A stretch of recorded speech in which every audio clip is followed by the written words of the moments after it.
तो एक बार फिर हम राजीव भाई को अब सुनेंगे और मेरी गुजारिश है कि आप जोरदार तालियों से उनका स्वागत करें।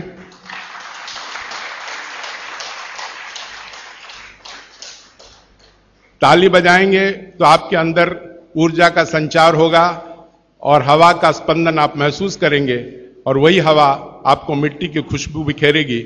और अब अपने सूत्रों को बिखेरने आए हैं हमारे भाई राजीव दीक्षित जी। राजीव भाई ने मुझे कहा था कि व्याख्यान के दौरान अगर बाबूजी शोभाकांत जी हमारे बगल में रहेंगे तो एक आशीर्वाद मेरे इर्द गिर्द मंडराएगा, इसलिए उनसे गुजारिश है कि कृपया मंच पर आएं और उनके बगल में बैठें। तो मंच राजीव दीक्षित को समर्पित। कल मैंने आपसे जो बातें कही थी उनमें से बहुत सारी बातें आपको याद होंगी, शायद आपने लिखी भी होंगी।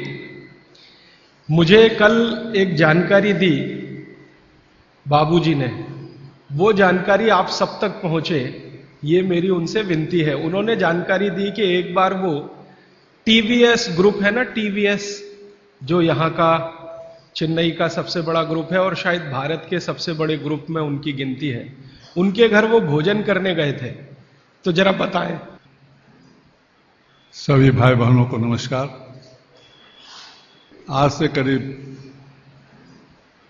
28-30 साल पहले जब प्रभावती देवी ट्रस्ट एंड प्रभावती जयप्रकाश का विन्यास हुआ था तो टीवीएस की मलकाइन इसकी ट्रस्टी बनी थी और पहला मीटिंग उन्हीं के घर में हुआ था, जिसमें रामनाथ गोयन का, एम रामस्वामी और महालिंगम, जितने भी यहाँ के लुमिनरीज थे, सभी हमारे ट्रस्टी हैं इस संस्था के।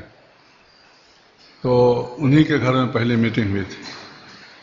तो हम लोगों को खाने पर निमंत्रण भी था, तो खाए तो मैंने कहा यह दाल बहुत स्वादिष्ट है, जिसके बारे में उन्होंने कहा था कल। तो कहा कि इसको ये कैसे किए हैं, तो बोले और देखिए चूल्हे के ऊपर में तो मट्टी का बर्तन था, तो उनके घर में मट्टी का। मैंने कहा कि तब तो गैस बहुत खर्चा होता होगा। बोला हाँ गैस खर्चा होता है, लेकिन उसकी परवाह नहीं, खाने में स्वाद आता है, यह है वह है। बल्कि उनके पास बायोगैस भी लगी हुई थी बाहर में, अभी भी है। तो अब आज से 28-30 साल पहले मैंने देखा था कि मट्टी के बर्तन एक इतने बड़े घर में चल चुका है। तो मैं कल इनको बताया कि आप जो मट्टी के बर्तन के, अब धीरे धीरे मट्टी के बर्तन फिर हो रहा है। क्योंकि हम भी जब 10 साल के थे तो बिहार में हर घर में केवल मट्टी के बर्तन, रोटी भी बेलना से नहीं बेला जाता था, हाथ से हिस्सा पका करके, और तवा जो होता था वो मट्टी का होता था। तो मेरे ख्याल से गांव-गांव में पहले ही प्रचार था। और इन्होंने जो कहा तो ये तो सर्किल है, देखिएगा सब आएगा फिर इसी तरह। धन्यवाद। ये बात आपके ध्यान में इसलिए लाने की जरूरत है कि टीवीएस ग्रुप जो हजारों करोड़ के एम्पायर का मालिक है, उनके घर में अगर मिट्टी के बर्तन इस्तेमाल हो सकते हैं तो आपके घर में भी हो सकते हैं। माने हमको ये बहाना ना मिले कि मिलते नहीं है जी, समय बहुत लगता है जी, क्या उसको खटराक करने का। ये जो मन के अंदर की हमारी जो रुकावटें हैं, ये कभी नहीं आए, इस दृष्टि से इस उदाहरण का बहुत महत्व है। और ये उदाहरण मैं हिंदुस्तान के ऐसे हजारों लोगों के बारे में बता सकता हूं जिनको आप रोज अखबारों में देखते हैं, न्यूज़पेपर में देखते हैं, टीवी पे देखते हैं। ज्यादातर के घरों में मिट्टी के बर्तन रसोई में इस्तेमाल होते हैं। आपको सुन के हैरानी होगी, धीरू भाई अंबानी के घर में रोटी हमेशा मिट्टी के तवे पे ही बनती है। धीरू भाई अंबानी के घर में रोटी हमेशा तवे पे बनती है। एक बार मुझे भी मौका मिला उनकी धर्मपत्नी श्रीमती कोकिला बहन से बात करने का कि आप ये मिट्टी के तवे पे रोटी क्यों बनाती हैं, ये तो पिछड़ेपन की निशानी है। ये ऐसा मैंने जानबूझ के बोला। हम तो ऐसा मानते हैं कि आप 18वीं शताब्दी में जा रहे हैं, मिट्टी के बर्तन की रोटी माने तवे की। तो कोकिला बहन ने कहा कि जो जो कहे, मुझे उसकी परवाह नहीं, मुझे ये रोटी पसंद है और हमारे घर के सब लोगों को पसंद है, इसलिए हम मिट्टी के बर्तन में ही रोटी बनाते हैं। पूरे गुजरात में आप जाएंगे, राजस्थान में जाएंगे, अभी भी एक दो नहीं, लाखों नहीं, करोड़ों लोग हैं जो मिट्टी के तवे पे रोटी बना रहे हैं और खा रहे हैं। और मैं विनम्र रूप से आपसे कहना चाहता हूं कि वो आपसे ज्यादा स्वस्थ है और आपसे ज्यादा तंदुरुस्त है। अगर हमें अपना स्वास्थ्य और तंदुरुस्ती बना के रखनी है, बचा के रखनी है, तो ये बातें आपको अपने जीवन में आचरण में उतारने की आवश्यकता है। और ये बातें अगर आपके आचरण में आती हैं तो कितनी बड़ी चीज होती है इस देश में कि अगर मान लो हिंदुस्तान में 112 करोड़ लोग हैं, 112 करोड़ लोगों में 20 करोड़ परिवार है, 20 करोड़ परिवारों में 20 करोड़ रसोई घर है। अगर 20 करोड़ रसोई घर में मिट्टी का तवा आने लगे तो 20 करोड़ तवा बनने लगेगा और लाखों कुम्हारों को रोजगारी मिल जाएगी जो बेरोजगार बैठे हैं, जिनके पास काम नहीं। अगर मिट्टी की हांडी में 20 करोड़ परिवारों में दाल बनने लगेगी, चावल बनने लगेगा, तो करोड़ों कुम्हारों को हांडी बनाने का काम मिल जाएगा जो आज बेकार बैठे हैं। और हिंदुस्तान में कुम्हारों की संख्या लगभग उतनी ही है जितनी ब्राह्मणों की है। सरकार के आंकड़े हैं, लगभग 18% कुम्हार हैं और कुम्हार जैसी जातियां हैं, 18% ही ब्राह्मण हैं। तो इतने बड़े समाज को अगर रोजगार हम दे पाते हैं तो बहुत बड़ी बात है। इसलिए अर्थव्यवस्था को भी मदद होती है, आपका स्वास्थ्य तो अच्छा रहता ही है। और मेरी जो मन की बात है वो आपसे मैं शेयर करना चाहता हूं कि मिट्टी से आपका जुड़ाव रहता है। मिट्टी से जुड़े रहना ये सबसे बड़ी बात मानी जाती है। हम पता नहीं कहां कहां से चेन्नई में आए हैं, कोई बिहार से आया, कोई राजस्थान से, कोई गुजरात से, लेकिन अक्सर मन में आता है कि अपनी मिट्टी से जुड़े रहें। तो अपनी मिट्टी से चेन्नई जैसे शहर में जुड़े रहने का एक ही रास्ता है कि आप इन मिट्टी के बनाए हुए बर्तनों का इस्तेमाल करें। तो स्वास्थ्य की दृष्टि से तो बहुत ही अच्छा है और अर्थव्यवस्था के लिए भी बहुत अच्छा है। मैंने कल जो बातें कही थी उनको 1 मिनट में फिर से रिपीट करता हूं। कल मैंने एक ही सूत्र का आपके सामने विश्लेषण किया था, भागवत ऋषि का लिखा हुआ, कि जिस भोजन को बनाते और पकाते समय पवन का स्पर्श और सूर्य का प्रकाश ना मिले वो भोजन को कभी नहीं करना। इस विश्लेषण में से शुरू हुआ कि पवन का स्पर्श और सूर्य का प्रकाश कहां कहां नहीं मिलता। तो सबसे पहली चीज निकल के आई प्रेशर कुकर। प्रेशर कुकर का खाना ना खाएं, कल मैंने बहुत विस्तार से बता दिया, आज सिर्फ दोहरा रहा हूं याद रखने के लिए। और उसके विकल्प के रूप में मैंने आपसे कहा मिट्टी के बर्तनों में खाना बनाएं। मिट्टी के बर्तन में खाना बनाने के पीछे जो सबसे बड़ा वैज्ञानिक कारण है कि ये जो मिट्टी है इसमें 18 तरह के माइक्रो न्यूट्रिएंट्स हैं। ये बात हमेशा आप याद रखिएगा। कैल्शियम मिट्टी में है, आयरन मिट्टी में है, सिलिकॉन मिट्टी में है, सल्फर मिट्टी में है। आपके शरीर को हर दिन 18 तरह के सूक्ष्म पोषक तत्वों की जरूरत होती है। 18 तरह के सूक्ष्म पोषक तत्वों की जरूरत होती है, जिनको आप अलग अलग भाषा में बोल देते हैं कि हमको प्रोटीन्स चाहिए, हमको विटामिन्स चाहिए, हमको कार्बोहाइड्रेट्स चाहिए, हमको फैट्स चाहिए। ये डॉक्टर कहता है ना आज की भाषा में कि आपको प्रोटीन की कमी हो गई है, प्रोटीन चाहिए, आपको कार्बोहाइड्रेट्स ज्यादा चाहिए, आपको फैट्स ज्यादा चाहिए। तो ये जो कुछ भी चाहिए इनको रसायन शास्त्र की भाषा में मैंने आपको समझाया कल, और आज कह रहा हूं कि ये 18 तरह के सूक्ष्म पोषक तत्व हैं जिनको मिल जाने से आपके भोजन को संपूर्णता मिलती है, माने भोजन पूर्ण होता है। और संयोग से या प्रकृति के कुछ ऐसे नियम से ये सारे तत्व मिट्टी में हैं, इसलिए मिट्टी के बर्तनों का उपयोग आपके लिए बहुत ही अच्छा है। दूसरा मैंने आपको कारण बताया था विज्ञान का। जिस वस्तु को खेत में, कृषि भूमि में पकने में जितना ज्यादा समय लगता है, रसोई घर में भी उसको ज्यादा समय में ही पकाना चाहिए। क्योंकि मैंने आपसे कहा कि खेत की मिट्टी में अरहर की दाल खड़ी है, 7-8 महीने में तैयार होती है। 7-8 महीने धीरे धीरे उसने प्रोटीन लिया, प्रोटीन के रूप में कुछ केमिकल्स उसने लिए मिट्टी से। ये 7-8 महीने तक लेते रहे अरहर की दाल के दाने, उसकी जड़ों की मदद से, तने की मदद से। अब वो दाल तैयार हुई है तो उसको पकाने में भी समय लगना चाहिए।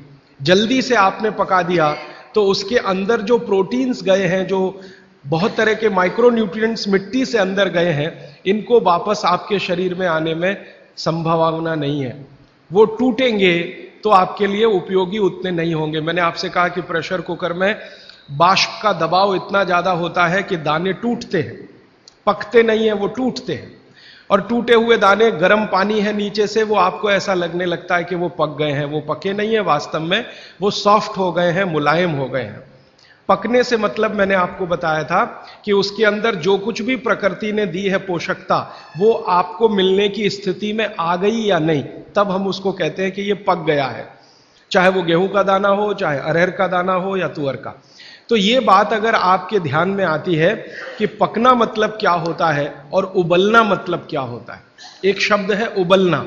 उबलना होता है प्रेशर कुकर में, पकना होता है मिट्टी की हांडी में, क्योंकि मिट्टी की हांडी में धीरे धीरे पकती है हर चीज। कारण क्या है? मिट्टी जो है ना, ऊष्मा की कुचालक है। आप में से जो विद्यार्थी हैं वो जानते हैं, बेड कंडक्टर है, ऊष्मा की कुचालक है। माने मिट्टी को कोई चीज जल्दी ऊष्मा के रूप में मिलेगी नहीं, धीरे ही धीरे मिलेगी। तो धीरे ही धीरे फिर दाल पकेगी, और दाल पकेगी तो धीरे धीरे उसके माइक्रो न्यूट्रिएंट्स पानी के साथ आएंगे, फिर आप वो खाएंगे तो आपके शरीर को पूरी पोषकता मिलेगी। और भगवान ने जो चीजें बनाई हैं, प्रकृति ने जो चीजें बनाई हैं, उनकी पोषकता आपको मिले, इसके लिए बनाई है। ये जो दाल बनी है ना, आप अगर ध्यान से देखें तो दाल का ऊपर का हिस्सा है जो आप खा रहे हैं फल के रूप में, बीच का हिस्सा है वो जानवर खा रहे हैं। तो भगवान ने, प्रकृति ने ऐसी व्यवस्था दी है। गेहूं है, गेहूं का ऊपर का हिस्सा है वो आप खा रहे हैं, बीच का जो बचा हुआ हिस्सा है जिसको तना कहते हैं वो जानवर खा रहे हैं, और अंत का बचा हुआ जो हिस्सा होता है जिसको जड़ कहते हैं वो धरती के लिए होता है, मिट्टी के लिए होता है। प्रकृति ने बहुत सोचकर ये सब बनाया, भगवान ने बहुत सोचकर बनाया। मनुष्य के लिए एक हिस्सा, उसमें से थोड़ा आप चाहें तो पक्षियों को भी खिला सकते हैं।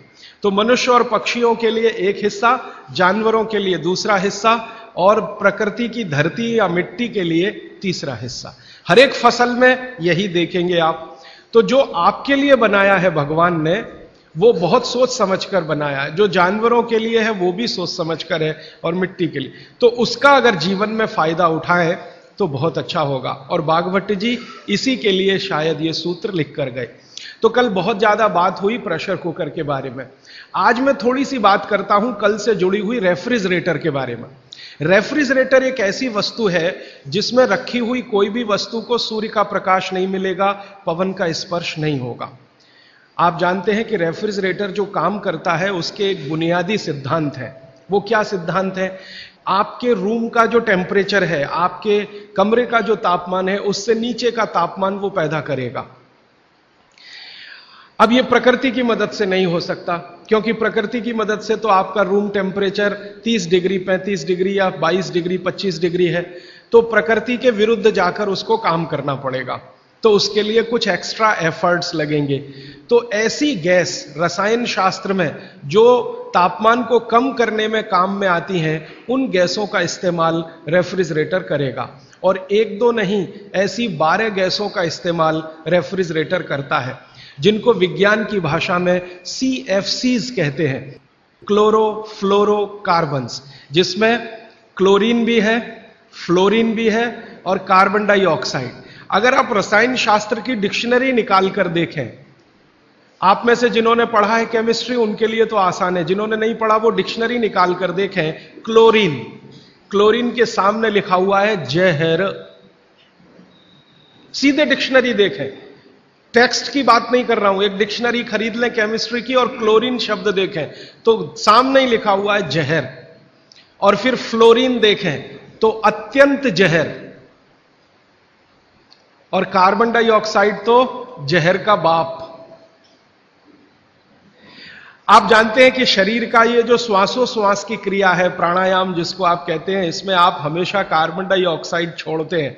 ये क्यों छोड़ते हैं? रख लीजिए इसको अंदर। अगर इससे इतना ही प्रेम है कि रेफ्रिजरेटर लाके आपने घर के सबसे अच्छे स्थान पर रखा है, जो हर समय कार्बन डाइऑक्साइड से ही खेल रहा है, तो आप अंदर की कार्बन अंदर ही रख लीजिए, बाहर मत छोड़िए। बहुत प्रेम है आपको इससे, तो आप मर जाएंगे। शाम नहीं लगेगी, रात नहीं लगेगी, मिनट में मर जाएंगे। इसलिए प्रकृति ने व्यवस्था ऐसी बनाई है कि कार्बन डाइऑक्साइड जो आपको मार डालेगी, इसको बाहर निकालते रहना है। अब ये बाहर निकले तो आप स्वस्थ रहें। कार्बन डाइऑक्साइड जैसी ही खराब गैसों में क्लोरीन और फ्लोरीन की गिनती होती है।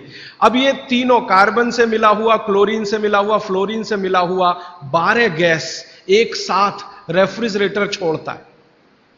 CFC1 गैस का नाम है, CFC1, CFC2, CFC3, ऐसी CFC12 तक 12 गैसें एक साथ छोड़ता, 24 घंटे छोड़ता रहता है, क्योंकि वो चालू है आपके घर में। अब इसमें आपने जो कुछ भी रखा है वो सब इन गैसों के प्रभाव में आता है।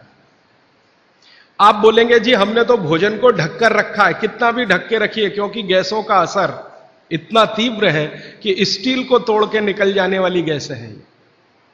स्टील के मोटे पट्टे को रख दीजिए, उससे निकल जाने वाली गैस है, हाई प्रेशर की।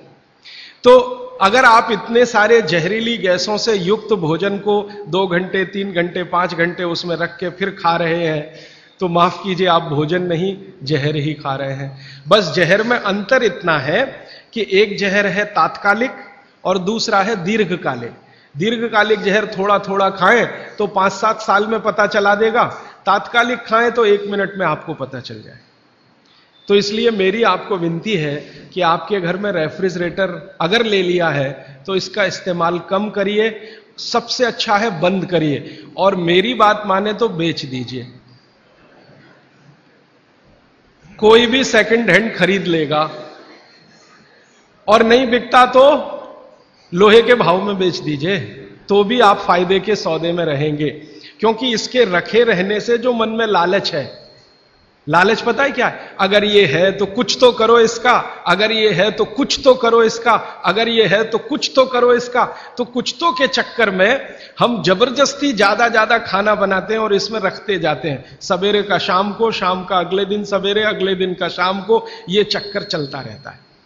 और ये चक्कर में खाने का, पोषकता का नाश होता रहता है। और मैं आपको एक विनम्रता पूर्वक दूसरी जानकारी देना चाहता हूं कि रेफ्रिजरेटर का आविष्कार हुआ तो उसके पीछे कारण क्या था। हर वस्तु के आविष्कार के पीछे कारण होता है। तो इसका कारण था ठंडे देशों की, ठंडे देश हैं America, Canada, Germany, France, Sweden, Switzerland, Denmark, Norway, इन देशों की आबो हवा। आप जानते हैं कि ये ठंडे देश हैं, -40 डिग्री सेंटीग्रेड तापमान होता है, और ज्यादा से ज्यादा प्लस में जाएं तो 15 से 20 डिग्री सेंटीग्रेड रहता है। तो 15-20 से -40 तक टेम्परेचर का जो वेरिएशन है, ये बहुत तकलीफ देने वाला वेरिएशन है। आप कभी एक अनुमान करने के लिए प्रयोग करिए, मैंने किया था। मैंने एक प्रयोग किया था कि एक बार मैंने क्या किया, बर्फ का सिल्ली 1, 2, 3 चारों तरफ से लगा के मैं उसके बीच में लेट गया, तो 15 मिनट में मेरा शरीर अकड़ गया। 15 ही मिनट में, जबकि मैंने खूब प्राणायाम और ये सब किया, 15 मिनट में शरीर अकड़ गया। और उस दिन मैंने मेरी बायोकेमिस्ट्री को ऑब्जर्व किया तो मैं बहुत ही परेशान था।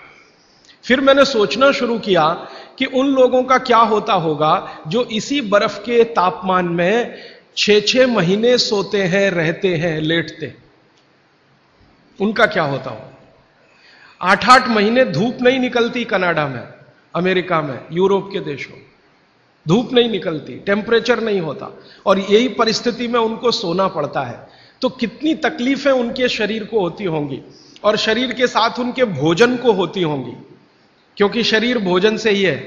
तो भोजन को ये सारी तकलीफें थोड़ी कम हो, उसके लिए वहां के वैज्ञानिकों ने रात दिन मेहनत करके ये मशीन बनाई। और उन्होंने कहा कि जो टेम्परेचर को हम प्रकृति के रेगुलेशन में है, हम उसे कंट्रोल नहीं कर सकते, कुछ एरिया हम ऐसा बनाएं जिसको हम कंट्रोल कर सकें, हम जब चाहें टेम्परेचर को बढ़ा सकें, घटा सकें। इसके लिए रेफ्रिजरेटर बना। तो ये उनकी मजबूरी में से निकली हुई मशीन है। कोई उन्होंने बहुत आगे प्रोग्रेस करके ये बनाया, ऐसा नहीं है, उनकी मजबूरी है, उस मजबूरी में से ये निकला। और उनकी सबसे बड़ी मजबूरी ये है कि एलोपैथी में कई दवाएं ऐसी हैं जो ज्यादा तापमान पे खत्म हो जाती हैं और कम तापमान पे भी खत्म हो जाती है।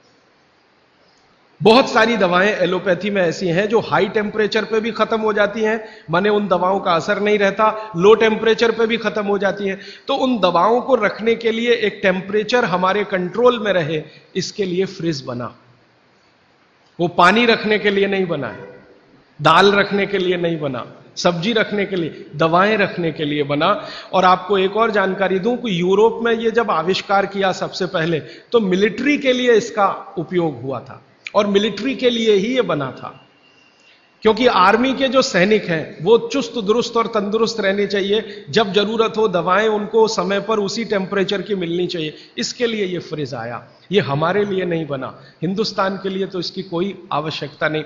और यूरोप में एक दूसरी समस्या है, आप जानते हैं कि जहां 6 से 8 महीने बर्फ पड़ेगी वहां हर चीज जरूरत की समय पर नहीं मिलेगी। मान लीजिए ये जो समय है ना, दिसंबर, जनवरी, फरवरी, मार्च, ये सब वहां बर्फ का समय है। अब इस बर्फ के समय में वो चाहे कि आलू चाहिए, नहीं मिलेगा, टमाटर चाहिए, नहीं मिलेगा, भिंडी चाहिए, नहीं मिलेगी, गाजर चाहिए, कुछ नहीं मिलेगा उनको। बर्फ मिलेगी, खा लो तो खा लो, नहीं तो उसको गर्म करके पानी बना लो, और कुछ नहीं मिलेगा। तो जो कुछ नहीं मिलेगा उस समय कुछ चीजों को स्टोर करके रखने के लिए रेफ्रिजरेटर है। जब मिल रहा है तो इकट्ठा खरीदो और स्टोर करके इसको रखना शुरू कर दो। अब गलती तो यह हो गई हम लोगों से कि हमने बिना सोचे समझे विचार किए उनकी नकल के साथ ये ले आया अपने घर में, और ऐसे लोगों के घर में भी ले आया जो केमिस्ट्री बहुत अच्छे से जानते, जो क्लोरोफ्लोरोकार्बन्स को रोज पढ़ते हैं और पढ़ाते हैं, उनके ही घर में फ्रिज। मैं कहता हूं प्रोफेसर साहब आप ये क्या गजब कर रहे हैं, आप तो जानते हैं क्या करें, पत्नी नहीं मानती, बच्चे नहीं मानते, तो आपकी केमिस्ट्री पत्नी को क्यों नहीं समझाई अभी तक? तो कहते समझती नहीं। तो मैंने कहा फिर आप प्रोफेसर क्यों हो गए? जो आप अपनी पत्नी को केमिस्ट्री नहीं समझा सके तो बच्चों को कैसे समझाएंगे? आप अपने बच्चों को नहीं समझा सके दूसरों को कैसे समझाएंगे? तो मुश्किल यह है कि हम विज्ञान पढ़ रहे हैं लेकिन वैज्ञानिक नहीं हो रहे, अपने जीवन में नितांत विज्ञान के विरुद्ध काम कर रहे हैं। प्रकृति और विज्ञान के विरुद्ध अगर कोई चीज सबसे खराब हमारे घर में है तो प्रेशर कुकर के बाद यही है, रेफ्रिजरेटर। तो मेरी विनती है कि आप इसका रखा हुआ खाना मत खाइए, क्योंकि वो जहर हो जाता है। तो आप बोलेंगे फिर क्या करें? एक नियम बना लीजिए अपने जीवन में, जो हमारे दादा दादी नाना नानी के समय का बनाया हुआ है, और शायद बाघभट्ट ने भी ये नियम लिखा है बहुत रेखांकित करके। वो ये कहते हैं, अब मैं दूसरे नियम पर आ रहा हूं, पहले नियम खत्म हो रहे हैं, अब दूसरे पर मैं जा रहा हूं। बाघभट्ट जी कहते हैं कि कोई भी खाना जो बना, कोई भी खाना, दाल बनी, चावल बना, रोटी बनी, बनने के 48 मिनट के अंतर इसका उपभोग हो जाना चाहिए। यह दूसरा नियम, दूसरा सूत्र है। कोई भी खाना बना, बनने के 48 मिनट के अंदर उसका उपभोग माने कंजम्पशन हो जाना चाहिए। रोटी बनी, बन गई, अब 48 मिनट के अंदर खा लीजिए। चावल बन गया, 48 मिनट में खा लीजिए। दाल बन गई, 48 मिनट में खा लीजिए। खीर बन गई, 48 मिनट में खा लीजिए। सिवई बन गई 48। ये 48 मिनट का चक्कर क्या है? 48 मिनट, 40 मिनट भी नहीं, 50 मिनट भी नहीं, 48 मिनट। तो बाघभट्ट जी का जीवनी जब पढ़ा तब मुझे पता चला कि वो बहुत बड़े मैथमेटिशियन भी थे। आयुर्वेद के तो चिकित्सक थे ही, मैथमेटिक्स के बड़े पंडित थे। तो उन्होंने जितने कैलकुलेशन किए हैं वो सब इसी तरह के हैं, 42 मिनट। अब ये जो मिनट है ये मैंने जोड़ा है, बाघभट्ट जी ने लिखा है 48 पल। हमारे यहां जो होता है ना, पल होता है, क्षण होता है, प्रतिपल होता है। हमारे यहां जो समय की नापने की डिग्रियां हैं वो पल है, क्षण है, प्रतिपल है, वगैरह वगैरह। ये जो मिनट का चक्कर है ये तो यूरोप और अमेरिका से आया हुआ है। ये मिनट आपको समझता है, पल समझता नहीं, इसलिए मैंने इसमें जोड़ दिया है। हालांकि 1 मिनट 1 पल के बराबर नहीं है। 1 पल 1 मिनट से थोड़ा कम है। अगर बाघभट्ट जी के कैलकुलेशन में करूं तो 1 मिनट का 52वां हिस्सा 1 पल है। और बाघभट्ट जी कहते हैं कि लगभग भोजन बनने के 50 पल के अंदर आप उसको कंज्यूम कर लीजिए। तो मिनट मैंने कैलकुलेट किए तो वो 48-47 के आसपास आता है। ये कैलकुलेशन है। तो जो बना हुआ भोजन है वो आप 48 मिनट में कर लीजिए, तो आपके लिए सबसे ज्यादा पोषकता देने वाला है। जो इसके बाद आप भोजन करें तो धीरे धीरे उसकी पोषकता कम होने लगती है। अगर आपने 6 घंटे के बाद किया बनने के बाद तो पोषकता कम हो जाएगी, 10 घंटे के बाद और कम हो जाएगी, 12 घंटे के बाद बिल्कुल ना के बराबर, और 24 घंटे के बाद तो खत्म, बासी हो गया।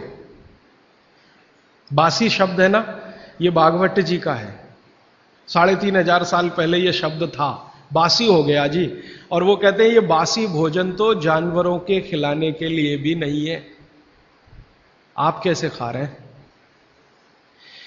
भागवत जी ने एक बहुत अच्छे मजे की बात लिखी है। उन्होंने कहा भारत देश में 365 दिन का जो चक्र है एक वर्ष का, इसमें एक ही दिन ऐसा है जिस दिन आप ये खा सकते हैं, 364 दिन नहीं खा सकते, एक ही दिन खा सकते हैं। और वो एक दिन का उन्होंने बहुत पक्का कैलकुलेशन किया है कि उस दिन शरीर के वात पित्त और कफ की अवस्था क्या होती है, उसके अनुसार बासी भोजन चलता है। तो मैंने वो जब ध्यान दिया तो पता चला कि वो दिन हमारे देश में एक त्योहार आता है, उसको मेरी मां कहती है बासोड़ा, आप पता नहीं क्या कहते हैं।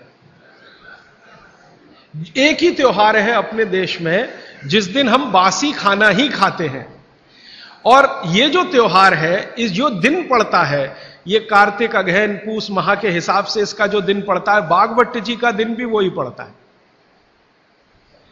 तब मेरे समझ में आया कि इस देश के त्योहारों के पीछे वैज्ञानिकता है। त्योहार ऐसे ही नहीं तय हो गए, इस दिन होली होगी, इस दिन दिवाली होगी, इस दिन ये होगा, इस दिन, इनके पीछे कुछ कैलकुलेशन है। भागवत जी का कैलकुलेशन है कि शरीर में 3 दोष हैं, वो आप सब जानते हैं, वात पित्त और कफ। इन पे आगे मैं विस्तार से बात करूंगा, यहां रेफरेंस के लिए कह रहा हूं। तो वात पित्त कफ 3 दोष हैं, ये समान स्थिति में रहे तो आदमी हमेशा निरोगी रहता है। इनकी स्थिति ऊपर नीचे हो, वात बढ़ गया, पित्त और कफ कम हो गया, पित्त बढ़ गया, वात और कफ कम हो गया, ऊपर नीचे हो, तभी रोगी होते हैं आप, तभी रोग पैदा होते हैं। तो एक दिन ऐसा आता है 365 में से एक दिन ऐसा आता है जिस दिन ये वात पित्त कफ की स्थिति बिल्कुल ऐसी होती है जो विचित्र लगती है, माने होनी नहीं चाहिए ऐसी स्थिति हो जाती है। तो भागवत जी कहते हैं कि उस स्थिति को काबू में लाने के लिए बासी खाना ही चाहिए जिसकी पोषकता पूरी चली गई हो, क्योंकि जिस दिन ऐसी स्थिति आती है उस दिन शरीर को प्रोटीन नहीं चाहिए, प्रोटीन बिल्कुल नहीं चाहिए।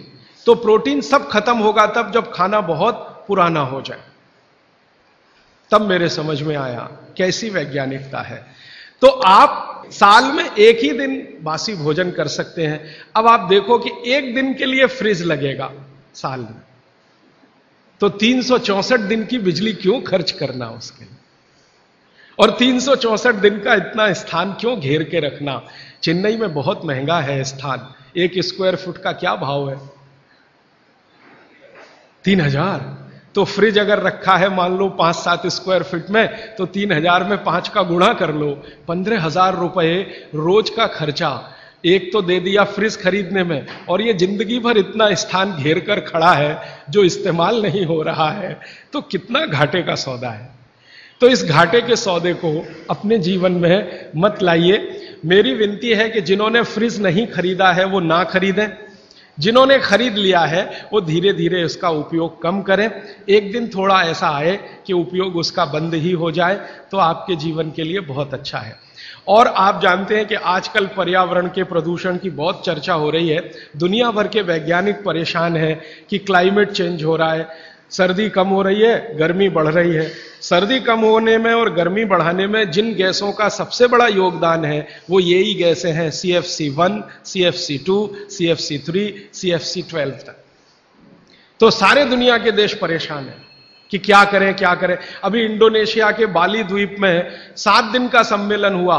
अमेरिका, जर्मनी, भारत जैसे 156 देशों के राष्ट्रपति प्रधानमंत्री 7 दिन झक मार रहे थे यही बात के लिए कि भाई CFC का प्रोडक्शन कम कैसे किया जाए। तो इसमें थोड़ा आप भी सहकार कर दीजिए। ये प्रोडक्शन कम होने के लिए फ्रिज की जरूरत बंद करने की है, तो ये प्रोडक्शन कम होगा।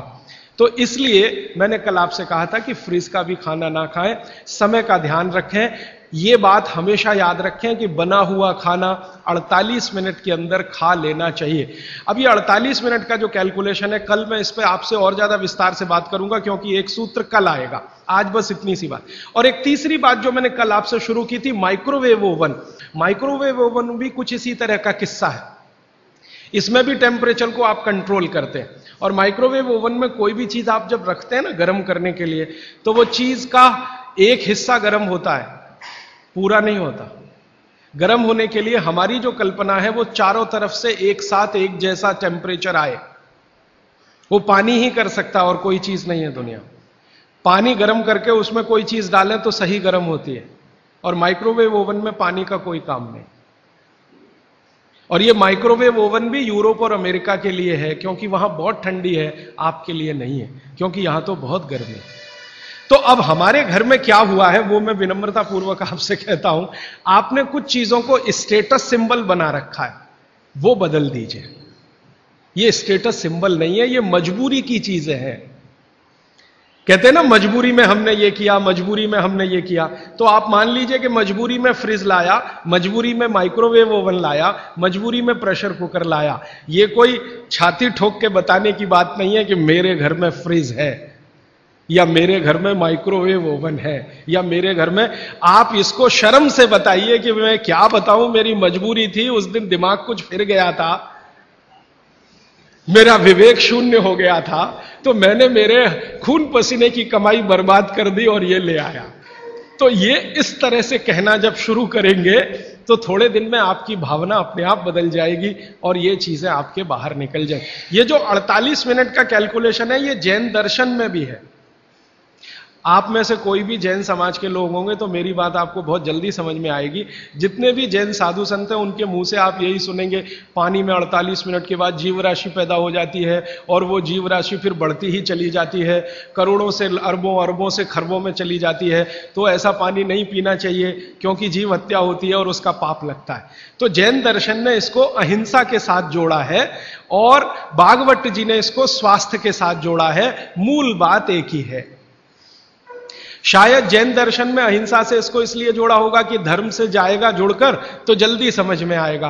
भागवत जी ने इसको शरीर स्वास्थ्य से जोड़ा है तो थोड़ा देर में समझ में आता है, क्योंकि हमारा चित्त और मन धर्म के प्रति थोड़ा आकर्षित है, क्योंकि हमारे डीएनए में ऐसा है।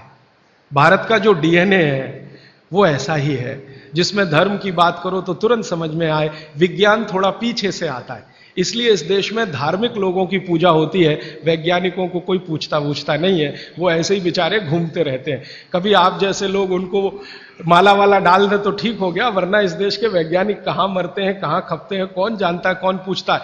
लेकिन साधु, सन्यासी, महात्मा इतने पूजे जाते हैं इस देश में, जिनके पीछे आप कुछ नहीं जानते, उनका इतिहास, उनका भूगोल, तो भी आप उनके चरणों में लौटते रहते हैं। वो आपके डीएनए का दोष है, मेरे डीएनए का दोष है, आपके डीएनए का दोष है, क्योंकि डीएनए ऐसा है इस देश में। कभी मौका मिला तो इस पे बात करूंगा कि गर्म देशों का डीएनए और ठंडे देशों का डीएनए बिल्कुल अलग होता है। ये जो यूरोप और अमेरिका में रहने वाले लोग हैं ना, इनका जो डीएनए है और हमारा जो हम भारत, पाकिस्तान, बांग्लादेश में रहने, इनका बिल्कुल डिफरेंट है। जो दुनिया के गर्म देश हैं, सारे धर्म यहीं से निकले। आपको मालूम है ईसाईयत यहीं से निकली, पूर्व से ही निकली, इस्लाम भी पूर्व से निकला, हमारा हिंदू धर्म जिसको सनातन मानते हैं ये भी पूर्व से निकला। पश्चिम से कोई धर्म आज तक निकला ही नहीं। ईसाईयत निकलने का स्थान बेथलम है ना, बेथलम इजराइल, वो पूर्व में है। ईसाईयत के बाद इस्लाम के निकलने का स्थान वो भी वही है, बेथलम में। वो एक ही स्थान के लिए मर रहे हैं कि ये मेरा, कि ये तेरा, और लड़ाई 60 साल से चल रही है। और वो 10 स्क्वायर फीट की जगह है बस। हाँ, 10 स्क्वायर फीट की जगह में 33 करोड़ मर गए और छोड़ना नहीं चाहते, ये मैं ले लूं कि ये तू ले ले, ये फिलिस्तीन का कि ये इजराइल का। तो ये फिलिस्तीन और इजराइल यूरोप में नहीं है, एशिया में है, और एशिया दुनिया के पूर्व में है। तो सारे धर्म पूर्व से ही निकले हैं, क्योंकि पूर्व का डीएनए कुछ इस तरह का है। पश्चिम से धर्म निकला नहीं कोई, क्योंकि डीएनए दूसरे तरह का है। तो ये डीएनए का दोष है, हम धर्म को मानते हैं। इसलिए शायद जैन शास्त्रों में, जैन आचार्यों ने, जैन संतों ने इसको धर्म से जोड़ दिया। तो ये धर्म से जुड़ा हुआ विज्ञान की बात है। इसको विज्ञान से पहले समझकर धर्म में आप पालन करेंगे तो आपका विश्वास इस पर पक्का होगा। इसलिए ये 48 मिनट याद रखिए, सब माताएं, बहनें और भाई याद रखें। भोजन पका तो 48 मिनट में हो ही जाना, खा ही लेना। इसलिए शायद पुरानी परंपरा हमारे देश में है, गरम खाना खाओ, माने वो 48 मिनट के पहले हो जाए। गरम गरम रोटी बना के खिलाओ या गरम गरम रोटी खाओ। आपको शायद मालूम नहीं है, आप में से जो यूरोप और अमेरिका ज्यादा घूमते हैं वो इसका अंदाजा लगाएंगे कि गरम रोटी का महत्व क्या है। क्योंकि यूरोप में नहीं मिलती, अमेरिका में नहीं मिलती, दुनिया के 56 देशों में गरम रोटी नहीं मिलती, क्योंकि उसको बनाना नहीं जानता कोई। दुनिया की आबादी 600 करोड़ है। 600 करोड़ आबादी में 300 करोड़ महिलाएं, 300 करोड़ पुरुष अगर मान लें तो 300 करोड़ महिलाओं में लगभग 250 करोड़ महिलाएं नहीं जानती कि गरम रोटी कैसे बनती है। उनके पास गेहूं का आटा है, गेहूं का आटा भी है, क्योंकि यूरोप के कई देशों में गेहूं है, अमेरिका में गेहूं पैदा होता है, कनाडा में भी गेहूं पैदा होता है। गेहूं ठंडी की फसल है तो ठंडे देशों में होता, तो गेहूं है, गेहूं का आटा भी है, रोटी बनाना नहीं आता। क्यों? कोई यूनिवर्सिटी नहीं है वहां जो सिखाए इसको, कोई कॉलेज नहीं है जो सिखाए इसको, तो यूनिवर्सिटी कॉलेज नहीं है, और कोई मां नहीं है जो अपनी बेटी को सिखाए, क्योंकि मां को नहीं आता तो बेटी को क्या सिखाए। और हजारों लाखों सालों से वहां ये चक्कर चल रहा है, रोटी बनाना नहीं आता। किसी यूरोपियन और अमेरिकन व्यक्ति के बारे में अभी एक छोटा सा किस्सा बताता हूं। थोड़े दिन पहले हमारे पास एक दंपत्ति आए फिनलैंड से, एक पति और एक पत्नी दोनों आए। उन्होंने कहा मुझे भारत का गांव देखना है, तो हमने एक गांव में भेज दिया। संयोग से जिस गांव में गए वहां शादी थी, तो हमने कहा उसमें भी आप शामिल हो जाइए, तो भारत क्या है आपको ज्यादा अच्छे से समझ में आएगा। तो वो शादी में जब शामिल हुए तो रोटियां बना रहे थे, कोई पूड़ी बना रहा है। तो गांव में तो आप जानते हैं ना, नौकर नहीं बनाते, सब गांव इकट्ठा होकर बनाता है। जिसके घर में शादी है उसके घर में दूसरे घर के लोग आ जाते हैं, दूसरे घर का चूल्हा बंद हो जाता है, सब एक ही घर में खाते हैं। तो सब महिलाएं बना रही थी, तो उस फिनिश दंपत्ति ने पूछा ये सब कितना पैसा लेंगी?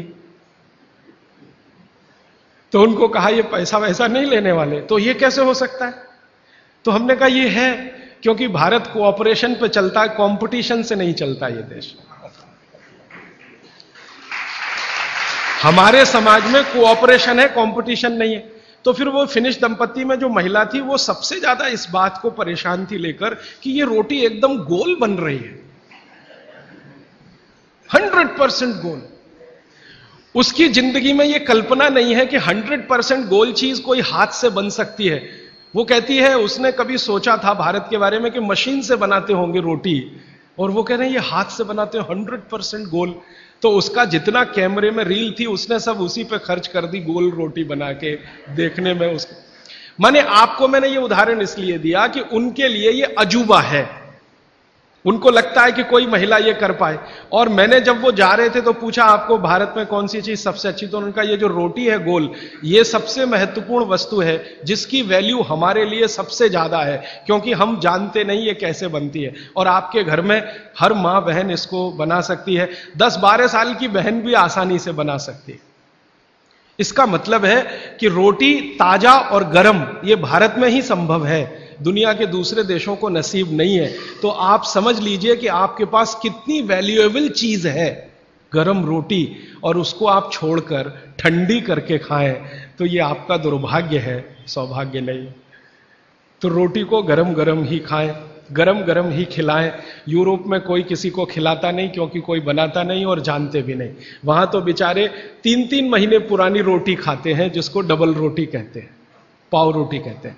मैंने एक सिंपल कैलकुलेशन किया था कि पाव रोटी बनने के बाद और खाने तक 90 दिन निकल जाते हैं अमेरिका और यूरोप में। पता है क्या कि गेहूं हर जगह होता नहीं, कुछ जगह होता, तो गेहूं बड़े बड़े ट्रक में भर के वहां तक जाता है जहां गेहूं को पीसने वाली चक्कियां लगी हुई हैं, फ्लोर मिल्स, वहां उनका आटा बनता है। फिर वो आटा ट्रक में भर भर के फिर वहां जाता है, फिर जाकर उससे डबल रोटी बनती है, फिर वो वहां से बनकर कहीं और जाती है, फिर ऐसी चक्कर में 90 दिन निकल जाते हैं। हमारे आयुर्वेद शास्त्र में भागवत जी कहते हैं कि आटे को जितना ताजा इस्तेमाल किया उतना ही बेहतरीन है। आटे के बारे में वो कहते हैं जितना ताजा इस्तेमाल किया उतना ही बेहतरीन है। रोटी के बारे में कहते हैं 48 मिनट के अंदर खा लेना चाहिए। और पिसा हुआ आटा वो ये कहते हैं कि 15 दिन से ज्यादा पुराना कभी भी मत खाना, 15 दिन मैक्सिमम, वो भी गेहूं के लिए। ये चना और मक्की और ज्वारी, इसके लिए तो 7 ही दिन कहा उन्होंने, 7 दिन से ज्यादा पुराना नहीं खा सकते, क्योंकि वही किस्सा है, उसकी माइक्रो न्यूट्रिएंट कैपेसिटी लगातार कम होती चली जाती है। तो अब आप बोलेंगे जी ताजा आटा कहां से लाएं? चक्की है, जिंदाबाद। हिंदुस्तान में हजारों लाखों वर्षों से आटा ताजा बनाकर रोटी बनाने की परंपरा है कि नहीं? जो माताएं यहां बुजुर्ग हैं, इन्होंने अपना गांव देखा होगा, अपने गांव के घर की चक्की देखी होगी। ये चक्की पे मैंने थोड़ा रिसर्च किया कि ये क्या अद्भुत चीज बनाई है हमारे ऋषि मुनियों ने। ये दुनिया की ऐसी अद्भुत मशीन है जो आपको ताजा आटा तो देती ही है आपके शरीर की स्वास्थ्य के लिए, और आपके अंदर की मांसपेशियों को हमेशा फ्लेक्सिबल रखती है। और हमारे घरों में ये जो चक्की चलाने का काम माताएं करती रही हैं, मैंने इन माताओं पर एक छोटा सा रिसर्च अभी पिछले साल पूरा किया। मेरे एक दोस्त हैं, आयुर्वेद के चिकित्सक हैं, उनके साथ मिलकर, वो गांव में रहते हैं। तो मैंने कहा आप गांव की कुछ महिलाओं पर अध्ययन करिए कि जो चक्की चलाती हैं, इनके बारे में जरा पता करिए। और जो चक्की नहीं चलाती, पिसा हुआ आटा लाती हैं। तो उन्होंने कहा जो चक्की चलाने वाली माताएं हैं, उनके गांव में 90 माताएं हैं, किसी को भी सिजेरियन डिलीवरी नहीं हुई है। चक्की चलाने वाली माताओं के पैरों में दर्द नहीं है। चक्की चलाने वाली माताओं को कभी भी कंधा नहीं दुख रहा है, गर्दन नहीं दुख रही है, नींद अच्छी आ रही है, डायबिटीज नहीं है, हाइपरटेंशन नहीं है, ब्लड प्रेशर नहीं बढ़ा है, 48-50 बीमारियां नहीं है। और जो माताएं पिसा हुआ आटा ला रही हैं, कैप्टन कुक, आईटीसी का, उनके घरों में डायबिटीज भी है, अर्थराइटिस भी है, हाइपरटेंशन भी है, ये भी है वो। तो मैंने वो वैद्य जी को कहा कि आप क्या मानते हैं ये जो चक्की चलाने वाली माताएं, ये ऐसा क्या विशेष काम कर रही हैं? तो उन्होंने मुझे समझाया, वो मेरे भी समझ में आया, आपको भी समझ। हम जब चक्की चलाते हैं तो एक दिन चला के देखिए तो आपको समझ में आए। सबसे ज्यादा दबाव पेट पे पड़ता है, हाथ पे इतना नहीं है, पेट पे दबाव है। और मां के पेट में एक एक्स्ट्रा ऑर्गन है जो पिता के पेट में नहीं है, जिसको गर्भाशय कहते हैं। यह गर्भाशय आपके पेट के बिल्कुल बीचों बीच हिस्से में, चक्की चलाते समय सबसे ज्यादा जोर वहीं है। और गर्भाशय के बारे में आयुर्वेद के सारे रिसर्च और आधुनिक विज्ञान के सारे रिसर्च ये कहते हैं कि ये गर्भाशय के आसपास के एरिया में जितना हलन चलन हो, उतनी इसकी फ्लेक्सिबिलिटी है। फ्लेक्सिबिलिटी माने मुलायमियत, अंग्रेजी शायद आप समझ जाएंगे। फ्लेक्सिबिलिटी, मुलायमियत, इलास्टिसिटी एक शब्द होता है अंग्रेजी में, इलास्टिसिटी। इलास्टिसिटी का मतलब जब चीज की जरूरत पड़े तो उसको तान देना, जब जरूरत पड़े तो उसको संकुचित कर दे। ये हमारे गर्भाशय का सबसे बड़ा गुण है। इसी गुण के कारण बच्चे का जन्म होता है। और ये गुण को बनाए रखने में सबसे बड़ी भूमिका है हलन चलन। वहां आसपास मांसपेशियां, उनका हलन चलन रहे। तो ये हलन चलन सबसे अच्छे तरीके से, मैंने खुद चला के देखा चक्की, ये सबसे ज्यादा पेट के हिस्से में ही होता है। तब मेरे समझ में आया कि जो माताएं नियमित रूप से चक्की चला रही हैं, उनको सिजेरियन डिलीवरी नहीं हो रही है, क्योंकि गर्भाशय की इलास्टिसिटी मेंटेन है, तो आसानी से बच्चा बाहर आ रहा है बिना किसी ऑपरेशन के। तब मुझे ध्यान आया कि हमारी जो पुरानी माताएं हैं, उनके 8-8, 10-10 बच्चे होते थे, कभी सुना नहीं कि सिजेरियन।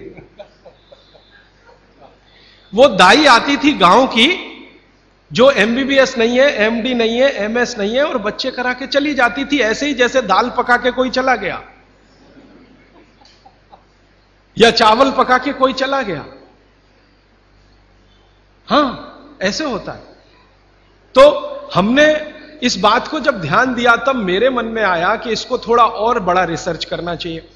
तो इसी चेन्नई में मेरे एक मित्र हैं, उनकी पत्नी और वो मिलकर 15-16 साल से इसी विषय पे काम कर रहे हैं कि बच्चे को बिना किसी डॉक्टर की मदद के या सीजर ऑपरेशन के बाहर कैसे लाया जाए। तो उनका 15-16 साल का रिसर्च ये कहता है कि ये सिर्फ चक्की की मदद से ही हो सकता है।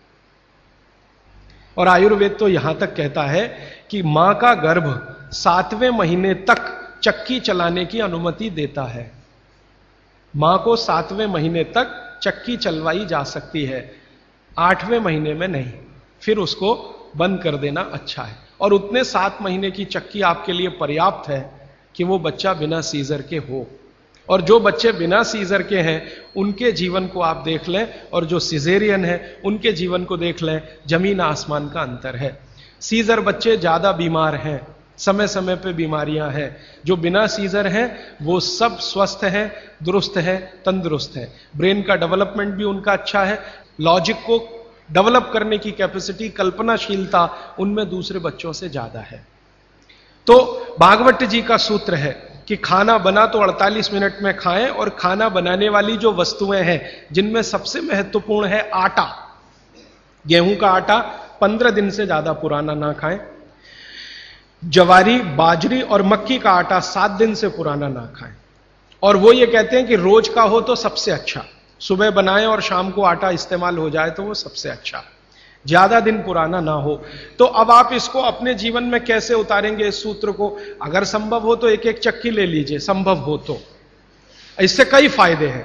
आपको सबसे बड़ा फायदा तो यह है कि आपके घर में मां है, कोई बहन है, उसको मां बनने के समय यह बहुत मदद करेगी चक्की। दूसरा, आपका वेट कम करने में बहुत मदद करेगी चक्की।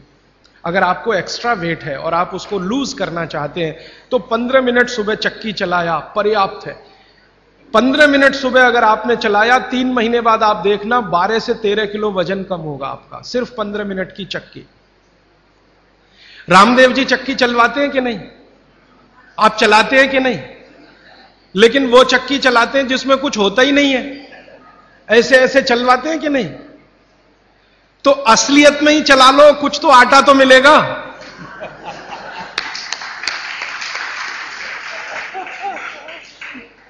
कम से कम आटा तो निकलेगा, बाई प्रोडक्ट। यहां तो कुछ निकल ही नहीं रहा है, बस ऐसे ऐसे चला। अब आप बोलेंगे जी चक्की कहां मिलेगी? चक्की अभी भी मिल रही है, यहीं चेन्नई में मिलेगी। पत्थर बनाने वाले बहुत लोग इस देश में हैं जो अभी भी ये काम कर रहे हैं, लेकिन वो रो रहे हैं कि राजीव भाई ये कोई खरीदता नहीं, हम क्या करें, हमारा सिलबट्टा भी कोई खरीदता नहीं, चक्की भी कोई। तो मैंने संकल्प लिया है कि मैं बिकवाऊंगा आपकी चक्की। हां, और मैं उनका फोकट का मार्केटिंग मैनेजर हूं। वो मुझे कुछ एक पैसा नहीं देते, लेकिन मैं उनके लिए मार्केट बनाने के काम में लगा हुआ हूं। ये मार्केट बनाने में भागवत जी की बड़ी मदद मिल रही है। तो आप चाहें तो एक चक्की ले लीजिए, बहुत महंगी नहीं आती, सस्ती है। 15 मिनट आप भी चलाइए। महिलाएं भी चला सकती हैं, पुरुष भी चला सकते हैं। इसमें ऐसा कुछ भेदभाव नहीं है कि पुरुष ना चलाएं, महिला ही चलाएं।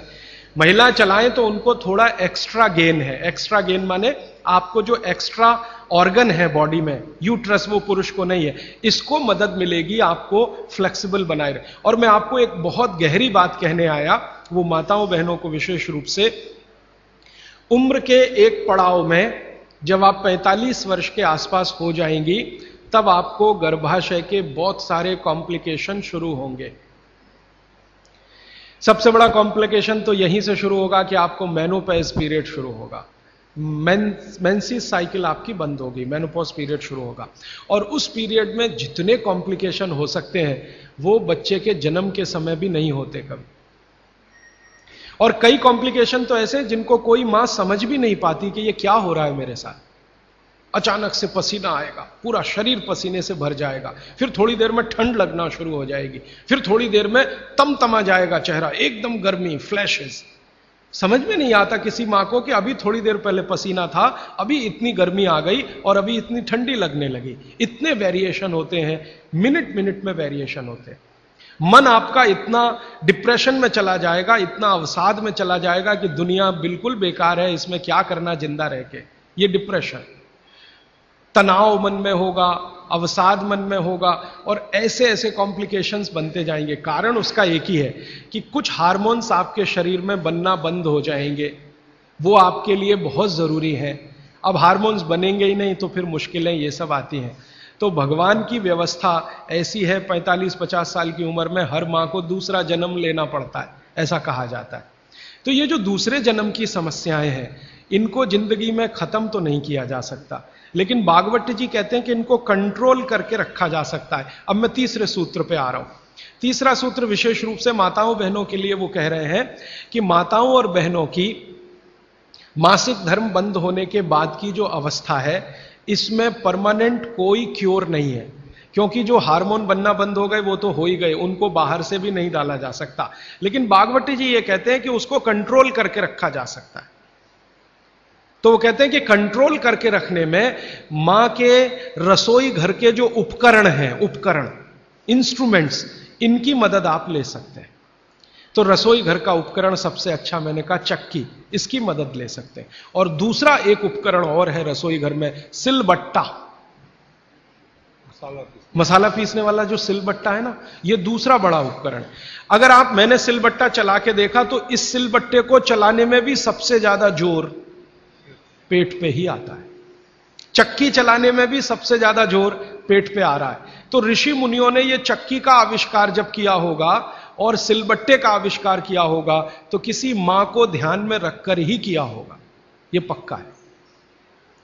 अब नियमित रूप से आप सिलबट्टा चला रहे हैं और चक्की चला रहे हैं तो यूट्रस के आसपास की जो मांसपेशियां हैं वो हमेशा नरम और मुलायम रहने ही वाली हैं।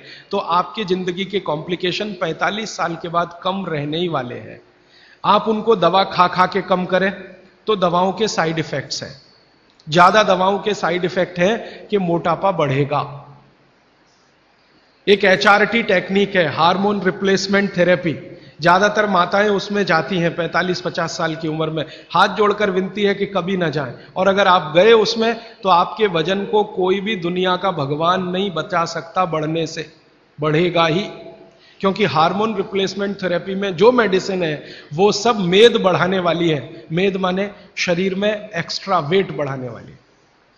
तो आप अगर HRT से बचना चाहते हैं और दवा नहीं खाना चाहते हैं तो 15 मिनट की चलाइए ना सवेरे सवेरे चक्की। 15 मिनट से ज्यादा जरूरत नहीं है।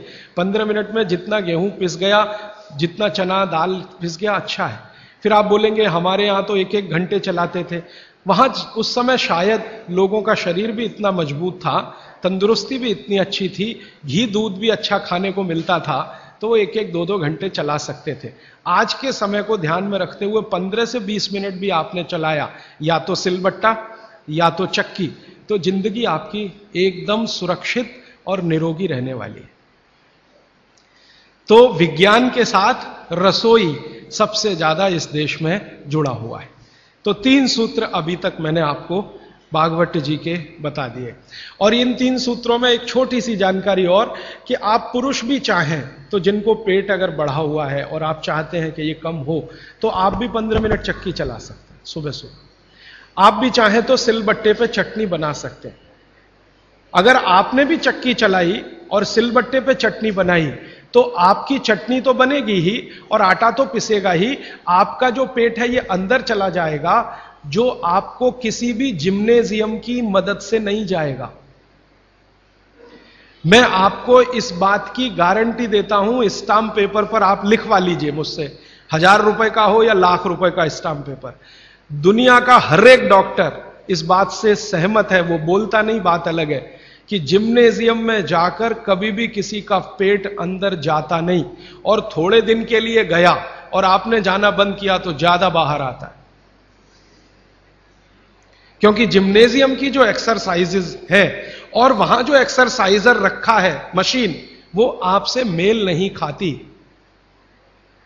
आप पता है क्या मेल नहीं खाती? जिम्नेजियम की सभी मशीनें ज्यादा स्पीड वाली हैं और चक्की और सिलबट्टा ये स्पीड कम है, धीरे धीरे धीरे धीरे।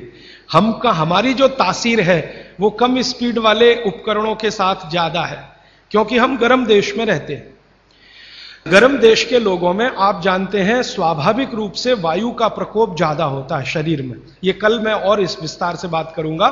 वायु माने वात, पित्त और कफ शरीर में तीनों है। गर्म देश के लोगों में वायु का प्रकोप स्वाभाविक रूप से ज्यादा होता है। अब वायु का प्रकोप ज्यादा है तो हर चीज ऐसी करनी चाहिए जो धीमे हो। ज्यादा तेज करेंगे तो वायु और बढ़ेगी। इसलिए भारत में यह कहा गया है कि डांस करना है तो धीमे धीमे करो। इसलिए यहां के जो डांस है ना, उनके स्टेप्स, जैसे भरतनाट्यम, जैसे कथक, कथकली, ओडिसी, कुचिपुड़ी, ये सब डांस के स्टेप आप देखो स्लो है, स्लो। और यूरोप में बिल्कुल उल्टा है, ठंड बहुत है। ज्यादा ठंड के देशों में क्या होगा कि वायु बिल्कुल उल्टी स्थिति में होती है, बहुत ही कम होती है शरीर में, और पित्त और कफ बहुत बढ़े हुए होते हैं। तो वायु बढ़ानी है उनको पित्त और कफ को समान रखने के लिए, तो हर चीज वो फास्ट करेंगे। उनके डांसेस बहुत फास्ट होंगे। आप देखो रशियन बैले होता है ना, क्या फास्ट स्टेप्स वो करते हैं, क्योंकि वो उनके लिए आवश्यक है। नहीं करेंगे तो मर जाएंगे। तो उनका डांस फास्ट होगा, हमारा स्लो होगा, उनकी हर चीज की स्पीड फास्ट होगी, हमारी स्लो होगी। इसलिए हमने चक्की बनाई, सिलबट्टा बनाया, बैलगाड़ी बनाई, क्योंकि हर चीज हमें स्लो चाहिए। बात हमारा बढ़े नहीं, स्पीड से बात बढ़ता है, ध्यान रखिए इस बात को। बैलगाड़ी क्या है? पहिया ही तो है। मुख्य क्या है? पहिया है ना। तो पहिए का इन्वेंशन सबसे पहले भारत में ही हुआ दुनिया में, लेकिन हमने वो बैलगाड़ी में लगाया, हवाई जहाज में नहीं लगाया। हम भी चाहते तो हवाई जहाज का पहिया बना सकते थे। जिसने सबसे पहला पहिया बनाया दुनिया में वो हवाई जहाज का भी बना सकता था, लेकिन जरूरत नहीं अपने को जरूरत बैलगाड़ी की ही है, क्योंकि ये स्लो है। स्लो इसलिए कि बैल जो खींच रहा है उसके शरीर को वायु का प्रकोप ना बढ़े।